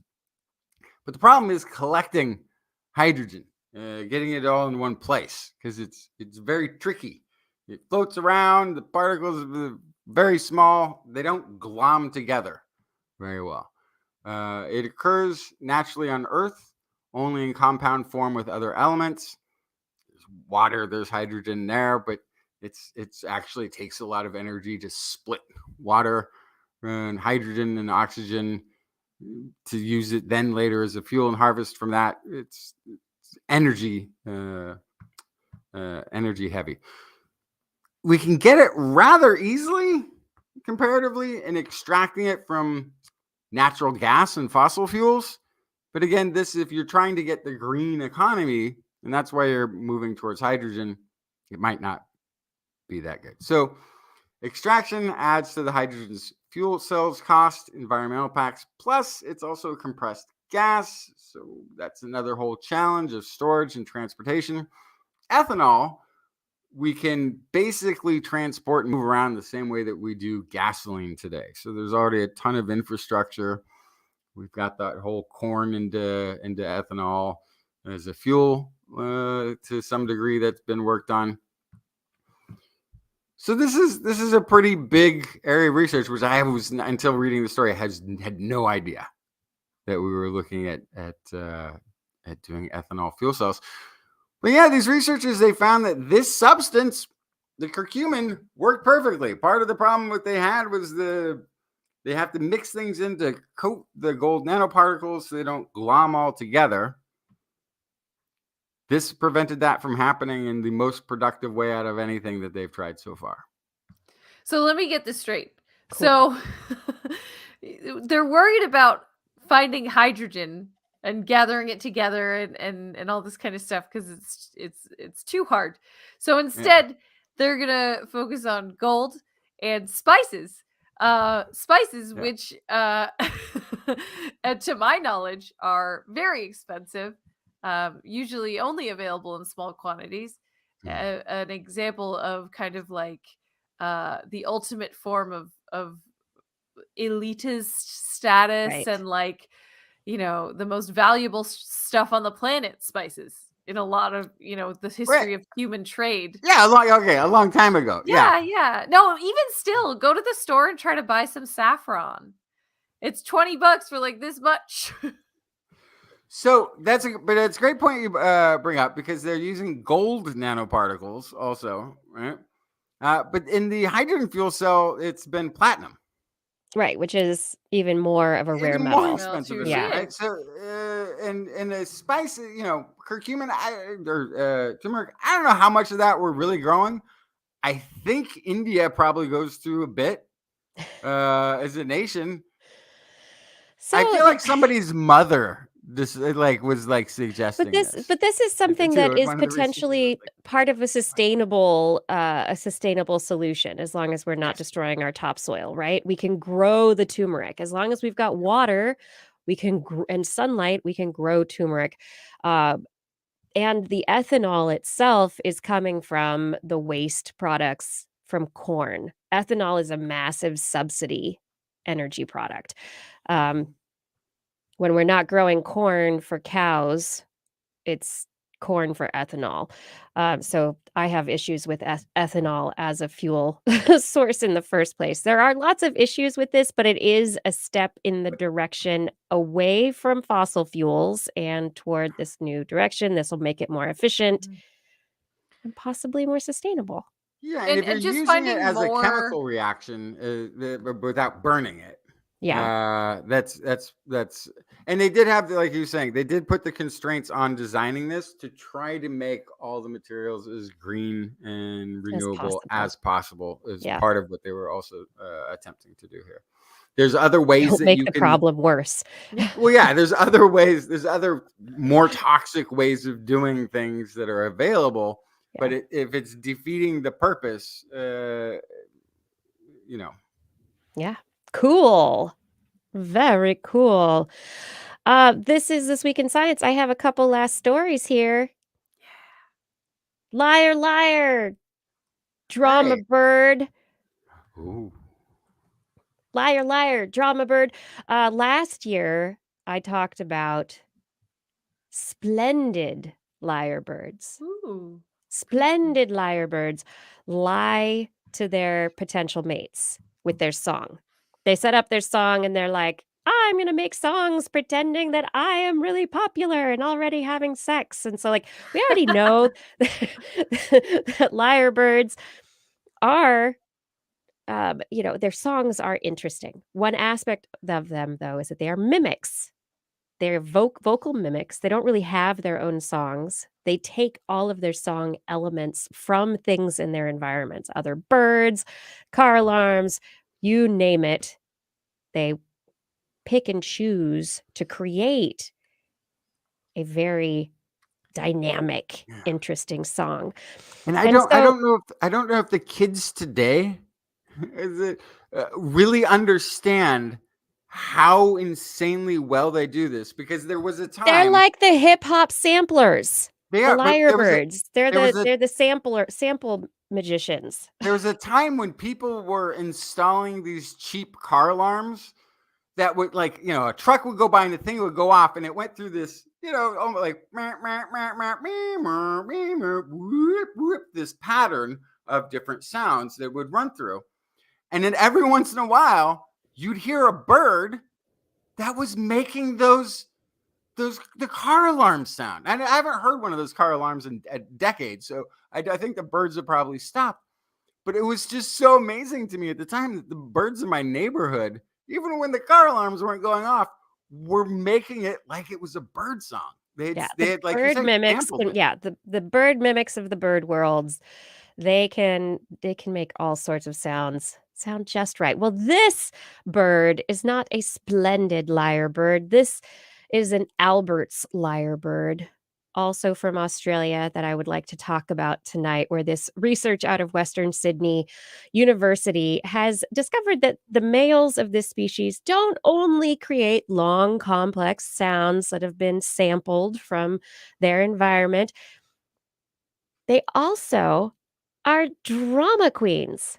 These Albert's lyrebirds create their songs in such a way they don't just put all the sampled material together haphazardly, randomly, just like, "Oh, I learned a new thing. Let's put that in there now. Oh, here's another sound. I'll throw that one in there now."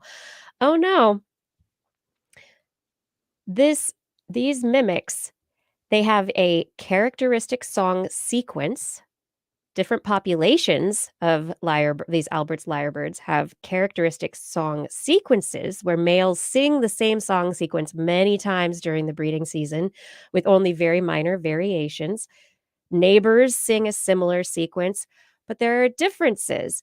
And within the sequences, they found that the similarity between the sequences an individual male sings is 40.7%. This is a figure significantly higher than expected by random chance. And the average similarity among sequences from different males from the same population is 35.6%, and different populations, it's even lower at 19.3%. So you've got the same population, very similar, same individual, very similar, different population, very different. So what they're showing with this data is that individuals copy their sequences from other individuals nearby. It's like, "Oh, I like the song you're singing. That's a great song. Wah, wah, wah, wah. Oh, I love that beat. Let's drop that."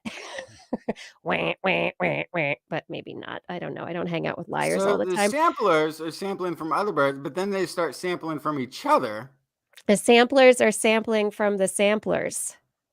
Yes. And so these And are, yeah. And in the way that they're putting it together, they're maximizing drama. So they put their sequences together so that the most discordant samples are next to each other, so that there's a lot of difference Wow. between the segments that have been sampled, so that it's constantly changing and Wow. creating a lot of dynamics and drama. throughout their song. Punching it up in the studio. That's right. I was hoping.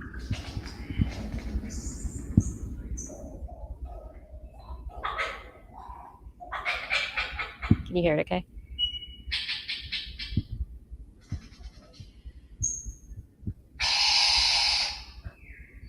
Ah!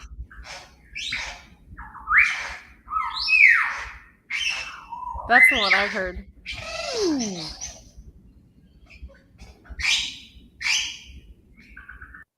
Wasn't that interesting? That's like a whole forest of birds right there. Uh-huh. And it's just one bird.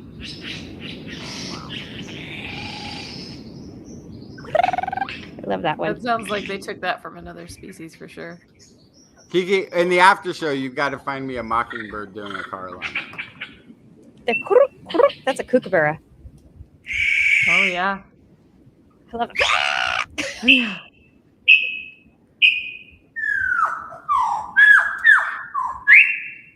So you've got some very interesting sounds in these sequences.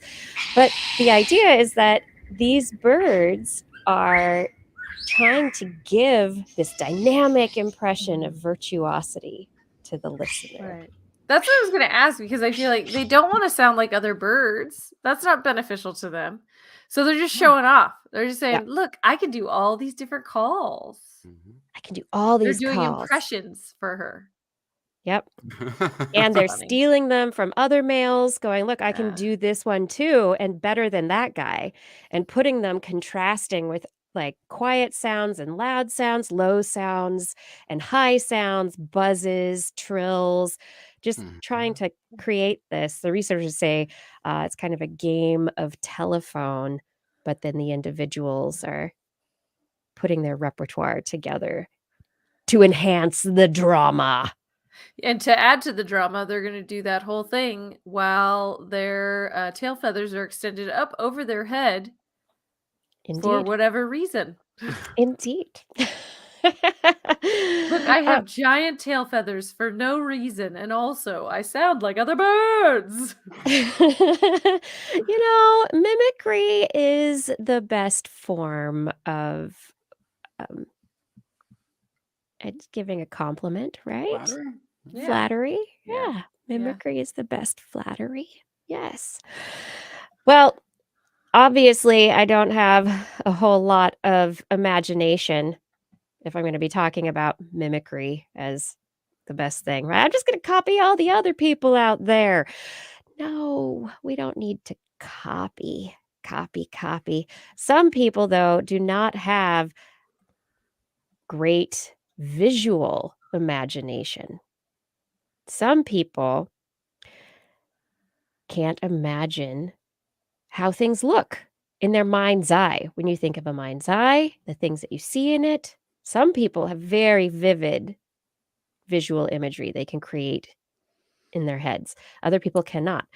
I, for instance, have issues with visual imagination and so I'm curious about this particular study, particularly as it is about a disorder. It's not really a disorder, but a particular state called aphantasia.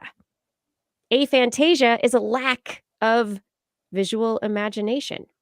It's not that Disney movie with Mickey the Mouse and the magic and stuff. That's a different Fantasia. Sure. Different Fantasia, yeah. So in this study, researchers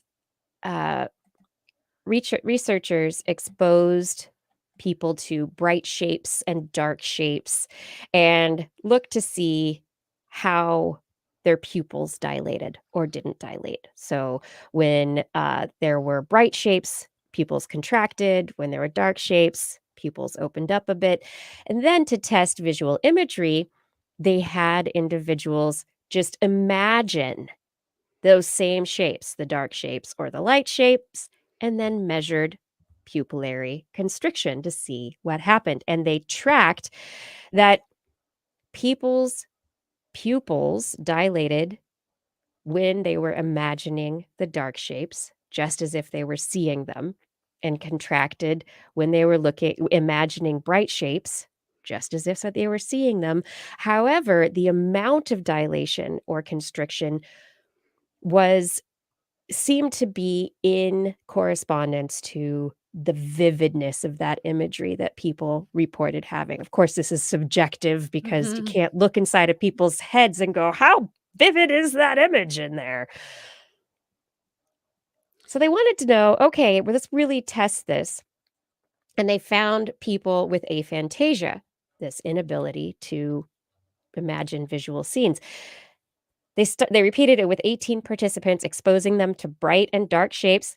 Pupils work, that pupillary response reflex works just fine. No problem. Constriction to bright, dilation to dark.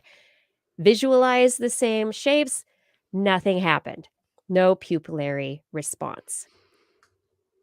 This has never been measured before. And so the researchers are now suggesting that these results suggest that we may have a marker that can be measured to determine whether or not people have aphantasia, as opposed to just going on the subjective, oh yeah, I don't imagine things visually very, very well. So Kiki, you said you're bad at it. I am. Yeah. So like trying to imagine, it's like this vague, like I think I have, like when I try to imagine something specific, it's very hard for me to actually, like, it's not super visual. It's like contextual somehow in my brain in a different way. So let me ask you this. Yeah. Over the last 2 years, when you've met someone with a mask on and you've never met them before, do you imagine what their face looks like under the mask? No. Wow. Okay. So I always do, which is why it's very jarring when they take the mask see them off, without it. Yeah. because it never looks like what I imagined their nose or their mouth looked or their chin looked like. It's very jarring. Like Yeah, I've whether experienced that. if they're a person who could grow facial hair, do they have facial hair or not? I imagine something, and it's never what I imagine. A whole face. You don't imagine a face under the mask? No, Wow. I don't. Yeah. That's So very they went interesting. on with these aphantasic participants and asked them. Aphantasmic, I think. Fantastic Is what you're thinking people. of. I think they're aphantastic.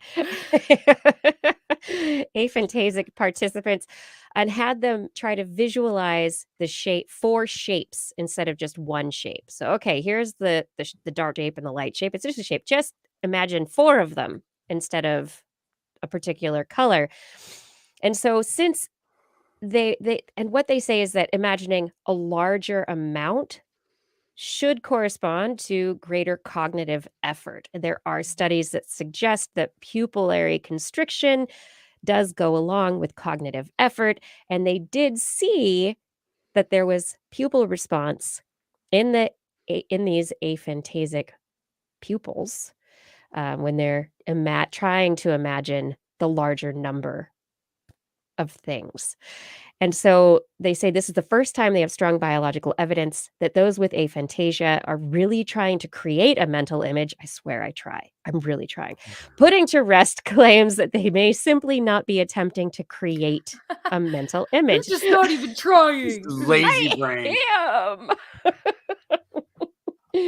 There's something there. It's just no, I don't think it's the same as what you're thinking of. It makes me wonder if you're like, have you ever been like in a spelling bee? Yes. Are you really good at spelling? I'm good at spelling. Well, But I do lose track sometimes in the middle of the words because I try to think about what the word looks like, but I lose track a lot because the word just kind of fuzzes. It just like is, it doesn't matter. Reading in a dream. Yeah. But I dream very, very vividly. And dreaming, it seems very vivid. I don't know. Very interesting. But what they're hoping is that having this objective measure of a previously subjective state now will be able to look at the brain more specifically related to imagery, aphantasia, hyperphantasia, those people who have extremely strong visual imagery, to be able to understand how the brain works for different people with respect to all these different things. And so this method can help us understand the brain mechanisms behind imagery. Nice. Why do some people, why can't I picture a green apple? With the little brownish dots all over it. Brown dots? Has it gone bad? No, it's not. They're not like bad ones. It's just the little. It's like freckles. It's got the little like tan freckles on the. There's freckles on green apple. On my green apple, there always is. And yeah, I've got the carousel. So in my visual, sort of like if you're playing one of those games where you can pick a character and there's like a carousel that goes around, or like a zoetrope of images from the outside. But so I've got the green apple, then there's a red apple, then there's like the iPhone apple, and then there's like Eve and a snake, and it's like all the Apple associated images, and they can kind of Steve Jobs. You know, I've got all the connotations of Apple in this like rotricity. You have a Rolodex. I have a Rolodex of every word in images. But I have a tough Apple time pie. Picturing the word itself. I'm terrible. I'm a terrible speller to this day. If it wasn't for autocorrect, I would spell fine. I wouldn't be able to like attend school. It would have kicked me Autocorrect has made you weak. It's a crutch. No, but it's always been like I would get like 99% in comprehension and then like 40% in spelling. I don't know how many P's are an apple? It's ridiculous. That's because English is dumb. Yeah. It doesn't make any sense. It follows no rules. Yeah, try Danish. Yeah. Danes don't even know all of their own words. This visualization, I'm sure it's why I can't draw. Why can't I draw? I don't know. I can't see it. I can't. Yes. Interesting. I don't know. Maybe. I always used to wonder for gymnastics, when I was growing up, the coaches would tell us to visualize ourselves doing the tricks. I can't. It doesn't work for me. You can't use the. Oh no! I'd be like, I don't know. I'd lie in bed at night, try to visualize. It just didn't go anywhere. Do you? I know we gotta go, but do you daydream? Have you daydreamed? I mean, I don't know. My brain thinks things. She makes lists. She makes lists and she checks them off, and that's how we have this show. In your mind's eye, like you watch, like it's basically like a dream, but during the day. No, if I'm asleep during the day, yes. Can you at least picture in your mind's eye a clock that's getting close to 2 hours? That's the anxiety on my heartbeat. We haven't gotten even. We haven't hit the tight 90 in a very long time. I feel like we get close when one of us is missing. Wait, what? Wait, am I getting blamed for the non-tight 90? All right. Here's what we do. What episode are we on right now? 872, right? All right. Pick a number between 772 and 872. Both of you pick a number. What he's doing is are you gonna add it up? I'll add up. You're making it longer right now, Justin. Just pick one of those numbers. Each of you pick one of those. With the last 100 shows, just pick a number at random. 763. Blair? Come on. 810. 810. Okay. What I'm going to do is I'm going to go through both of these episodes. I got to pick one too. It's only fair if I pick one too. And you can't listen to the podcast episode because they've been edited. Yeah, I know. I'm sure I'm missing from all. Won't be able to. They'll have nothing. All right. I picked 799. All right. So I got 3 episodes. I'm going to clock who talks the longest in each of those episodes. I'm going to put it into a spreadsheet and graph it out, and we can end all of this. Oh, it's Justin who's doing the talking. Okay, but what you're missing is Kiki's supposed to talk the most. But I also talk faster than both of you, I think, sometimes. It depends on the level of coffee. It really does. Yeah, that's going to make a big difference. Wait, are we in the after show already? I feel like we missed something. No. Oh. That's why you're making the show longer right now. Sorry, Rachel. This is the end of the show now. We've made it to the end, the very end. Thank you, everyone, for listening. I really hope that you did enjoy the show in its entirety. Shout outs to Fada for help with social media and show notes. Gord, Arnlor, everyone, thank you for manning the chat room. Identity for recording the show. Rachel, for your amazing assistance and editing. And I'd like to thank our Patreon sponsors for their generous support. Thank you to Teresa Smith, James Schofer, Richard Badge, Kent Northcote, Rick Loveman, Pierre Velazard, Ralphie Figueroa, John Ratnaswamy, Carl Kornfeld, Karen Tozzi, Woody MS, Chris Wozniak, Dave Bunn, Vigard Chefstad, Hal Snyder, Jonathan Stiles, a.k.a. Don Stylo, John Lee, Ali Coffin, Bandy Perrin, Gaurav Sharma, Ragan, Don Mundus, Stephen Alberon, Darren Myshak, Stu Pollock, Andrew Swanson, Fred S104, Sky Luke, Paul Runovich, Kevin Reardon, Noodles, Jack Bryan, Carrington, Matt Bass, Sean and Nina Lamb, Greg McKee, Greg Riley, Mark Castenflow, Gene Tellier, Steve Leisman, a.k.a. Zima, Ken Hayes, Howard Tan, Christopher Rappin, Dana Pearson, Richard, Brendan Minish, Johnny Gridley, Remy Day, Flying Out, Christopher Dreyer, Artyom, Greg Briggs, John Atwood, Rudy Garcia, Dave Wilkinson, Rodney Lewis, Paul Phillips, Shane, Kurt Larson, Craig Landon, Mountain Sloth, Jim Drapeau, Sue Doster, Jason Olds, Dave Neighbor, Eric Nappy, O, Kevin Parachan, Aaron Luthen, Steve DeBell, Bob Calder, Marjorie, Paul D. Disney, David Simmerly, Patrick Picarower, Tony Steele, and Jason Roberts.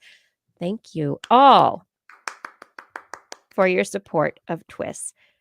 And if you are interested in supporting us on Patreon, head over to twis.org and click on that Patreon link on next week's show. We will be back Wednesday, 8 p.m. Pacific time, or Thursday, 5 a.m. Central European time, broadcasting live from our YouTube and Facebook channels and from twis.org/live. Hey, do you want to listen to us as a podcast? Maybe as you harvest your closet mushrooms? Just search for This Week in Science wherever podcasts are found. If you enjoyed the show, get your friends to subscribe as well. For more information on anything you've heard here today, show notes, links to the stories available on our website, www.twis.org. You can also sign up for a newsletter. You can contact us directly. Email Kirsten at kirsten@thisweekinscience.com, Justin at twistmeeting@gmail.com, or me, Blair, at blairbaz@twis.org. Just put TWIS, TWIS, in the subject line, or your email will be spam filtered either into the spreadsheet that moved unexpectedly and disappeared everything, or into Kiki's mind's eye, where she won't be able to read it at all. Oh, no. Oh, gosh. You can also hit us up on the Twitter, where we are at TWIS Science, with only one S in the middle. At Dr. Kiki, at Jackson Fly, and at Blair's Menagerie. We love your feedback. If there's a topic you would like us to cover or address, a suggestion for an interview, a haiku that comes to tonight, please let us know. We'll be back here next week, and we hope you'll join us again for more great science news. And if you've learned anything from the show, remember, it's all in your head.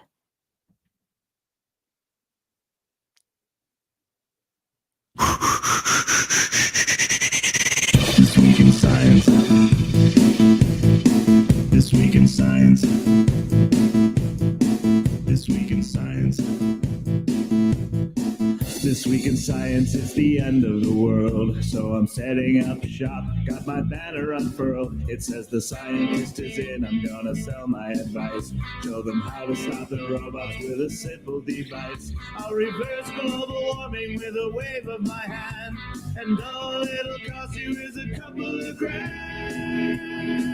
'Cause this week's science is coming your way, so everybody listen to what I say. I use the scientific method for all that it's worth, and I'll broadcast my opinion all over the earth. because it's This Week in Science. This Week in Science. This Week in Science. Science. Science. This Week in Science. This Week in Science. This Week in Science. Science. Science. Science. I've got one disclaimer, and it shouldn't be news, that what I say may not represent your views, but I've done the calculations and I've got a plan. If you listen to the science, you may just yet understand that we're not trying to threaten your philosophy. No, we're not.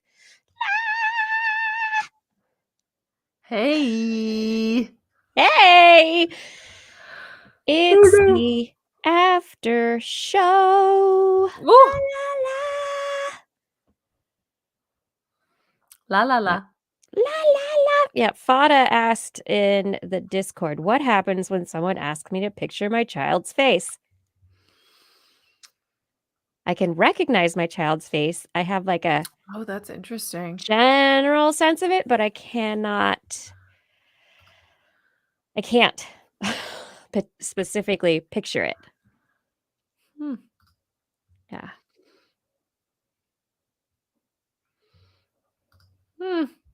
It's like there's like a hint of things in there visually. A hint. It's in there, but I can't like. I don't know. I mean, maybe I haven't practiced enough. I don't know.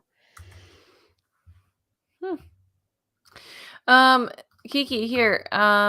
If you don't mind, What? I just Maybe I posted do. a link in the private chat. I Okay. wanted to Yeah. show everyone. What was it called again? A Malasian What? Katydid. Oh. And it needs sound. Oh. Okay. Well, I have to do the sound separately. Right. Good thing. I'm like, okay, let me send myself an email. It's too bad G-Chat doesn't exist anymore. You could just G-Chat yourself. Oh, wait, it's in here. Wait, isn't that chat in there? Aren't we able to do?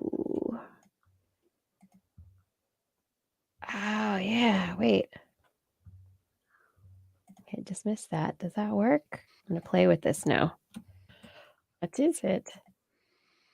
Ooh, that's there. I'm going to see if that's here. I'm playing with technology to put it into both the places. Whoa. What? So when you try to use G-Chat, because it's like dead, I get an email. Okay. That's hilarious. The last time you messaged the two of us in G-Chat, we were in a call together on April 10th, 2019. Oh, wow. But that was faster than emailing myself. Yeah. It did work. Okay. What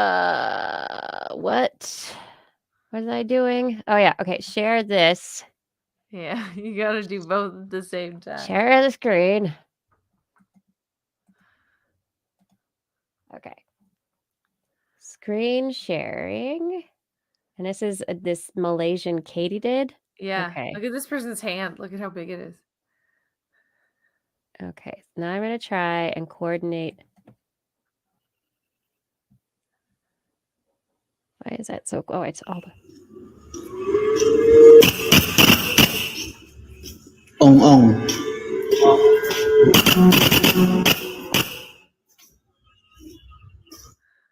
What? Yeah. What just happened there?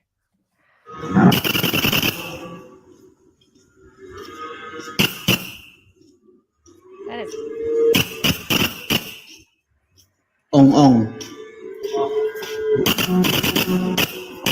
Are those cows? Sound like cows. What is happening? Tell me about this Katydid. I don't know. I don't know anything about It's it. just a loud Katydid. Malasian. Yeah. So That's ginormous. It was ginormous and very loud. Hey, Kiki, I don't know how to do stuff. Can you play the sound of a mockingbird doing a car alarm, or is that like too hard to find? Because I need people to understand, like this is a thing I used to hear all the time. Hasn't everybody heard a mockingbird? No, because first of all, there's no mockingbirds anymore in California. That is not true. They had a mass die-off. They got some sort of bird flu thing or something went around, or pesticide. We don't know. But Really? they all vanished over like the course of 2 years. What? And car alarms that don't make those noises anymore. That's a thing of the Maybe past. that's what it is. Yeah. But it was the weirdest thing to hear this bird almost perfectly mimicking a car alarm.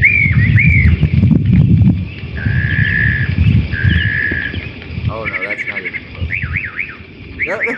There we go. Yeah.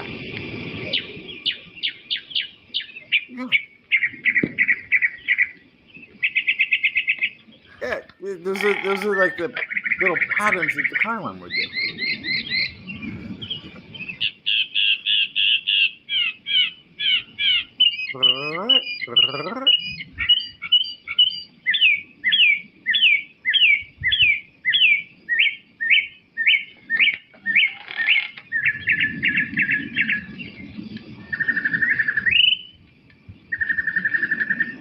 Yeah, these birds are amateurs. The ones in my neighborhood even had it way more down. Right? Yeah. I love it when mockingbirds meow like cats, though. And the birds meow like the cats, and the cats are like, "What's going on?" Guar said something hilarious earlier in the chat room. Paraphrasing because I can't. I'm too lazy to scroll through it. Early man used the lyrebirds to do mixtapes. Yeah. You just caught one and you trained it on all the.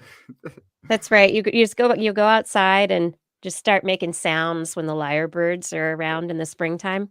Yeah, and then you get to hear your song all And you season get to hear long. it back. Perfect. And oop, and oop, and I wonder if the lyrebird would pick that up. Yeah. You do it often enough. Yeah. No way. What's real? Like Kiki, this I'm looking at this mushroom story and I'm so confused about time because I heard it was new this week too. It was published. The article, the press release is from April 15th. When I click on the source material in the Royal Society Open Science, the published date is April 6th. Yep. Which is after the show that you're saying it was on. No, it was on the 6th or the 7th. Yeah, I did. I talked about it on the 7th, the week you were gone. You're right. That's how time works. It's the 20th. Where you are, maybe. The 20th was yesterday here. Oh, man. That was 2 weeks ago. Yeah. What? So it was published on the day that you reported on it? I think so, yeah. Okay. Yep. I think sound might have a top category at the end of this year. A lot of talking, a lot of sound usage, acoustics. Just this week, it was eerie how many acoustical stories there were.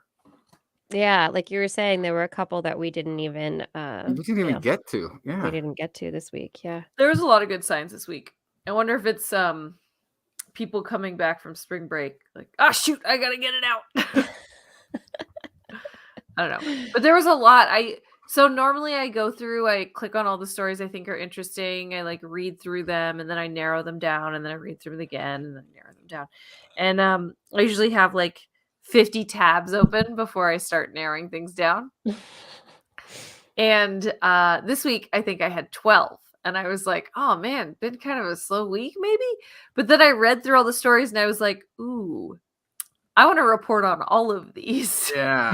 Let's do that. There was some good stuff this week.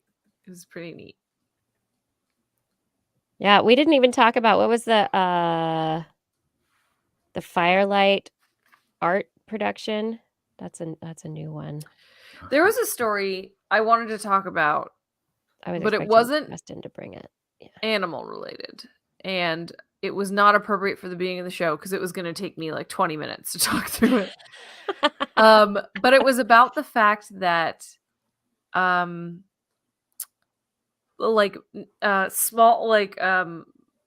not nanomolecules, but tiny little air pollution molecules, that they, like if you're breathing in polluted air all the time, you're going to get lung cancer, right? Right. But the mechanism has never really been understood. Like, why is inhaling these little flecks, why does that give you cancer? And so some breakthrough research happened this week where they discovered actually that these little particles don't make cancer happen. In fact, if you expose cancer cells to these particles, the growth is actually hindered. But what actually happens is it gums up all the cell membranes, and it also promotes cell membranes to grow larger. And so it's just harder for immune cells to travel through the body to get rid to of the cancer cancer. cells. So it just creates a traffic jam. Oh, wow. It was very interesting. That makes so much sense. Mm-hmm. That's really it's like, oh, just the system that's gonna go in there to get rid of that stuff can't get in there. Yeah, you block the street so the ambulance can't get through. Sometimes it's hard to, you have to remember that we're like a system of tubes. Yes, it's a tube is like the internet, right? We are porous beings. Yeah, I think it's especially funny because it's you take it for granted. Yeah, air pollution, lung cancer, of course. Why? Oh, I don't know. But then there's like the other aspect. So there's lung cancer, but then there's other stuff. Air pollution is also allergies. It's also more heart disease. It's all sorts of other stuff, Right. which probably is related to an amped up immune system that doesn't know what to do with itself. Sure. Yeah, that's one of those misnomers. Whenever you see something that's talking about priming your immune system or having your immune system supercharged, you actually don't want that. That's not. No, that's I don't not want it healthy supercharged. state to have your immune system in. I have allergies. I take pills to tamp down my immune system. Yeah. Yeah, it makes you phlegmy all the time. Yeah, but you also think about it like this might be a mechanism of smoking giving you cancer, right? Because I just heard someone recently saying like, "Oh no, I vape. It's okay because there's no tobacco in vaping. It's just nicotine, so it's fine." And but if you're inhaling smoke of any sort, you are also inhaling particulate of some sort, right? Yeah. And so this might be a mechanism for that. That might have something to do with why smoking is so terrible for you. So sawdust, by the way. Yeah, exactly. Like, I mean, yeah, really good point. Sawdust, Asbestos. Asbestos. Well, okay. That one creates a very specific type of It is, heat. but do you remember years ago we were talking about like the shapes of nanoparticles and how certain like rod-shaped nanoparticles were more likely to cause lung cancer than more spherical? I'm remembering this from like years ago when we were still doing the show at UC Davis. Oh wow, okay, long time. Like, So it's just poking long in time there, ago. or are they just more pokey that way? Yeah, but I'm wondering if this is part of it, where it's like the shape like allows it to gum things up. If it's one shape, it gums things up more, and the rod shape is similar to like asbestos stuff, where it's like little tiny needles that get in your lungs. What are you? I don't know. Just Physical properties of the physical forces that I don't know, just kind of interesting. Oh yeah, and it's 420, isn't it? Oh yeah, so very appropriate. I have to do a correction. Very rare that I bothered to go back and correct my mistakes. Yeah, I thought that was gonna be the joke. Very rare that I admit that I am wrong. To ever having made a mistake, or just take the time to correct anything if I screwed it up. I was beating up Dan Gilbert for his TED Talk, Happiness TED Talk, and I said that he misquoted his own research with the infographics. It's actually he misrepresented somebody else's 60-year-old, or well, actually, what would it have been? It would have been 50-year-old research, well, 40-year-old at the time. Okay. But took it was they had done phone surveys with people who had won the lottery, and a year after they won the lottery, and phone surveys of people a year after becoming a paraplegic. And he represented that data as being just as happy a year after the lottery winners versus the year into being a paraplegic. And his graphic actually made it look like the paraplegics were slightly more happy. Now, suspending all doubt, because happiness is comparative, and so everybody's self-reporting their happiness now, maybe compared to a year ago. But the actual study, the people who had won the lottery a year ago and didn't become paraplegics, self-reported much happier, like a few times happier. But I had misquoted it and said that it was his research that he purposely misrepresented to support his arguments.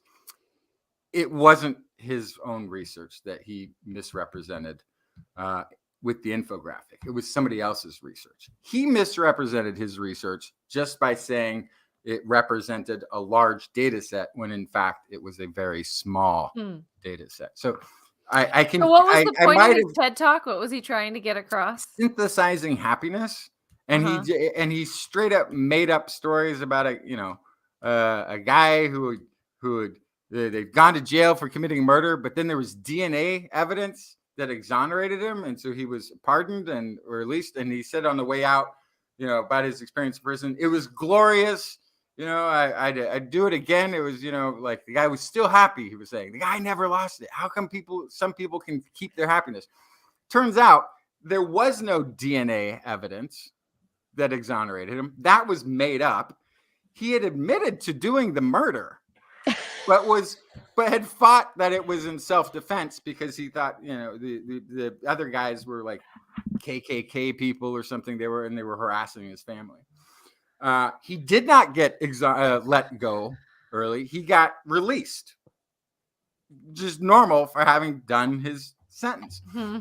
And so when he then says it was glorious, I'd do it again, it was totally worth it, it's completely different thing he's happy about. Getting to go free after having committed and gotten, these murders. But anyway, that's just a couple of the points. I feel like at some point I want to go through and do a thing where I edit together that TED Talk and talk about why it needs to be taken down, because the thing is just all made up. And it's got like millions and millions of views. It's like a top 10 ever watched TED Talk. Well, and the TED Talks have a reputation for being, based in fact. So that's not great. Yeah, I'm starting to question that though. Necessarily. Yeah. They're based in sensationalism. How do you get a TED Talk? Like, this is what I don't understand. How do those happen? You apply. You find out when they're going to be doing a thing, and then you apply, and you can apply to do a TEDx to kind of practice your form, but you don't want to do too many TEDx's because then you're just like diluting your essence. Then you're just desperate. Right, you're desperate. Yeah. But you want to get really good. You want to get into one of the good feeder TEDx events to get invited to TED. So this This There's a seems like a whole thing whole about it. elitist structure in a Hey, weird fun way. thing too. Fun thing to do. It is. And this is Yeah. just because I'm weird. That is You only for watch rich watch people. the TED Talks without the volume on at like the fastest multiplier of speed that you can, and you'll see everybody doing the same body language Yeah. Mhm. during their talk. They train everybody. Mhm. They have the same like body language. It's like standing without a podium talking. They have to figure out what to do with their hands, and so they've all trained on the same hand gestures. It's really weird. Wow. Yeah. Huh. But I want to do an almost point by point thing on this, because the more I went and looked at it again, and it made me mad how terribly false this thing is. And the fact that this part of the thing is, we've talked about this a long time ago in the past. I've always had this problem with psychology being focused so much on pathology. And he's taken positive psychology, which was a thing that existed before World War II. You would go to a psychiatrist if you wanted to be better at playing the saxophone, and they would sort of nurture creative talents. They would help you build practices to build skills to do better practicing. There was like a lot of psychiatry was sort of positive mentoring aspects of human nature and the like. Fine. World War II happens. There's a multi-millions of people on the planet who are in deep trauma, and pathology starts to get all this research, and then it sort of took over. And so I was always at a problem like, what is this perfect human that everything else is a deficiency of, right? Like, so I've never liked the pathology, but what's happened to positive psychology is they've just done the same thing, but they've made happiness the thing that you're supposed to always have. And then what makes it the worst is, because then there is a perfect person, they're trying to push you towards that model of perfect humanity, which is sense of well-being, accomplishment in your workplace, a balance in the family life, and being happy becomes the core of it. And the problem is, Dan Gilbert's talk is all about synthesizing happiness, meaning your job is terrible, it's not going anywhere, you're promotional, but you know what, you can basically synthesize your own happiness by lowering your expectations, is essentially at the end of it. And if there's anything that's going wrong, it's that Bob Newhart stop it. It's basically, it's like and there's something just like nails on a chalkboard of the soul of humanity in what is being pushed forward. I even went back and watched some of the PBS specials where he throws in these points sort of in between hearing these terrible stories that none of it has a cohesive theme or argument to it. But at the end of it, there's these poignant things that he says that you're like, okay, yeah, but that doesn't, none of what we've witnessed supports any of your arguments, and you're just sort of making blanket statements. Anyway. Eric Knaps asks, Justin, are you fitting into Denmark? You're becoming a dour Scandinavian. So here's the thing. Here's the thing funny about that. I've always been rather candid and rather direct about things. In the United States, that makes me a jerk. In Denmark, that's perfectly acceptable and normal. So, yeah, I'd say I fit in pretty well here. I'm fitting in great. I've always been left of liberal, and this is a socialist country. So it's, yeah. It's, in fact, I felt like, well, if you let capitalism thrive a little bit more into local. You know what I love about this country? You ever hear of the company called Blackstone? Yes. They run around. A little company. Yeah. They've been running around buying up single family homes across the United States and renting them back to people, because it's going to be a renter state in the future. They're using hedge funds people's investments go up, and then when they try to retire, they have to rent at exorbitant rates. Anyway, they were not allowed to do business in Denmark. They came in wanting to buy up a bunch of real estate and rent it to people, and Denmark the government said, no, take your money elsewhere. We're not going to allow you to exploit rent of our people. We're going to have housing control here to at least a degree where you're not welcome. You're not helping. You're not in the business of housing to provide housing. You're in it to profit, meaning you would be exploitive.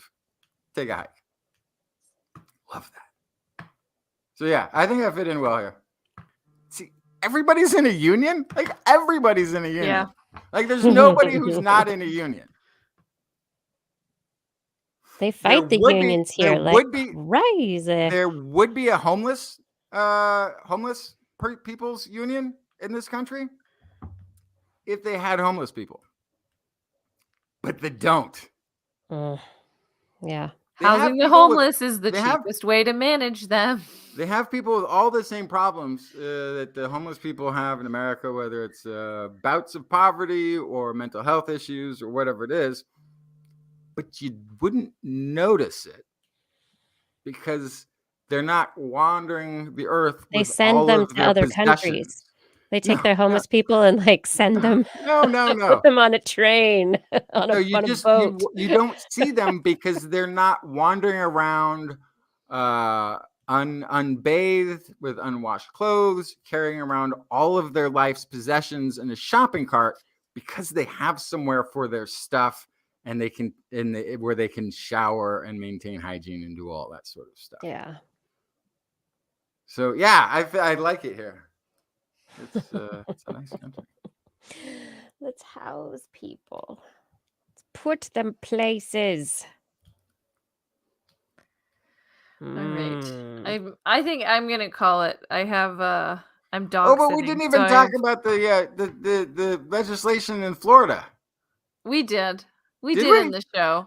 We did during the show. In the don't say gay thing. I think that's don't say gay. I just wanted to say really quick. Add it to the list of legislation in Florida. Jeez. I think it's awesome. I think I'm all for it because it's once things become a law, they become machinery. And it doesn't matter what their intention was that made this thing law. You can no longer talk or describe or deal with gender and up to, what is it, 3rd grade or whatever, right? In Florida, whatever long this law age range it goes to. You can't bring up gender specific things to the children. So there's no longer a boys or a girls bathroom. It's a unisex bathroom now. There is. Yeah. You can't talk about the mother or the father's role. You got to get rid of everything that has that's the parent. You have to de-genderify because there's nothing that says about which gender you can or cannot promote in their legislation, in their law that they created. You have to remove gender from the classroom. And it doesn't matter who wears skirts and who wears pants. No, because you can't tell anybody. No, you can't. Right. You can't tell a kid they're wearing the wrong gender clothes to school. Why? Because you're not allowed to talk about gender in school. Yeah, I got it.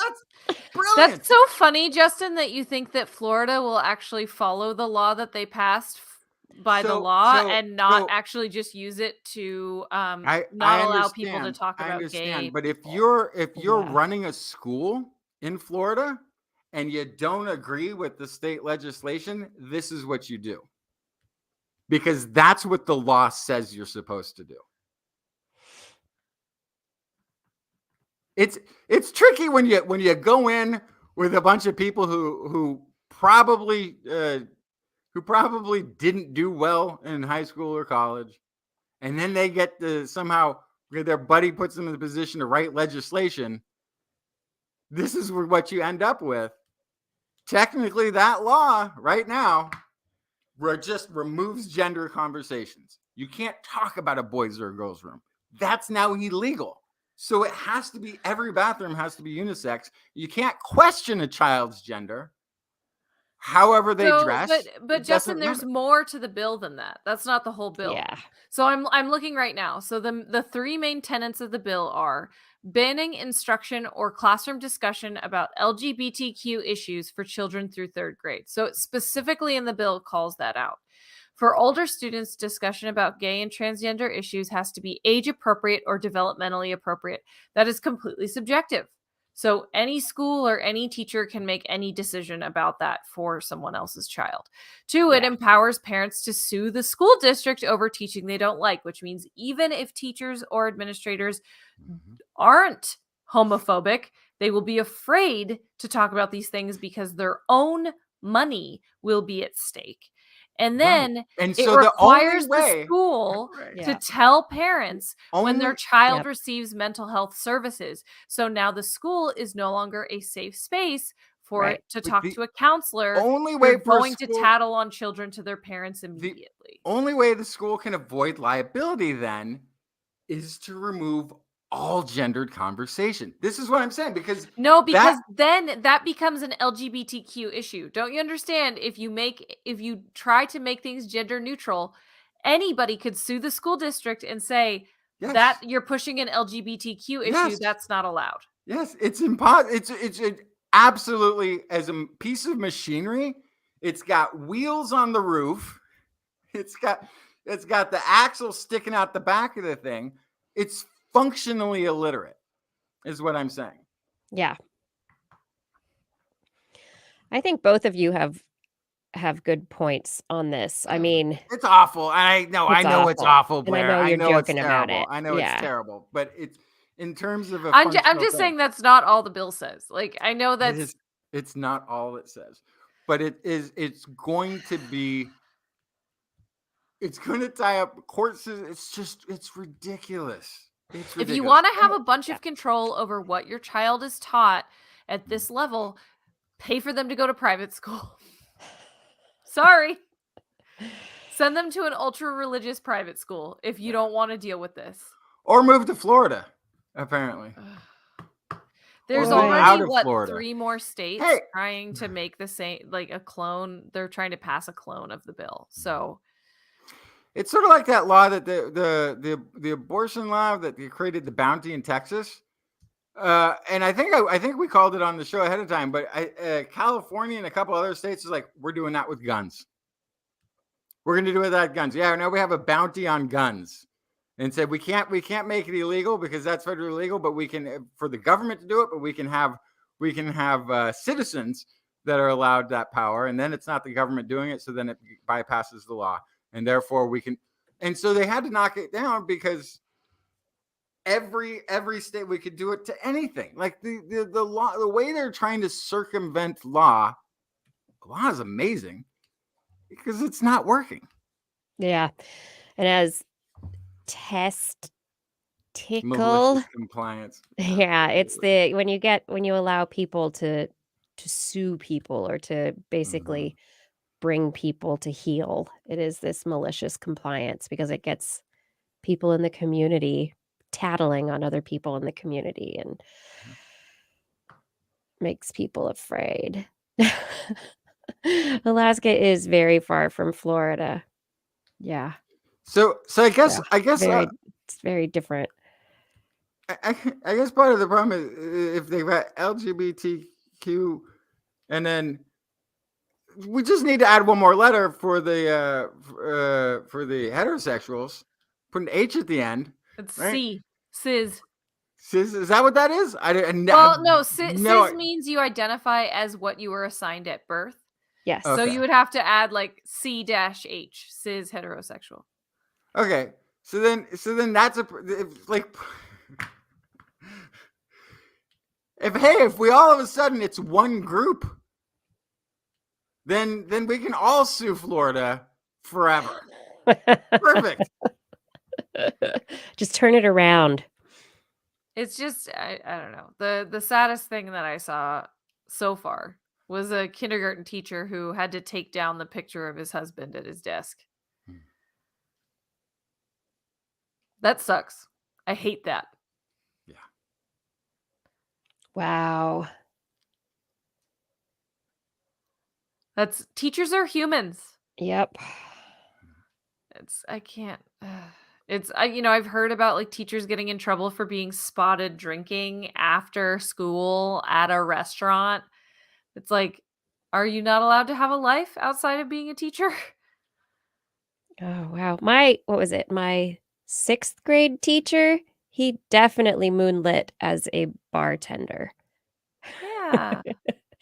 He was young and he drove a fancy red car, a sports car, and he was a bartender. And I He don't know probably how had to bartend because teachers get exactly. paid so little, which is Yeah, its I don't own know how he got up issue. early enough to do school.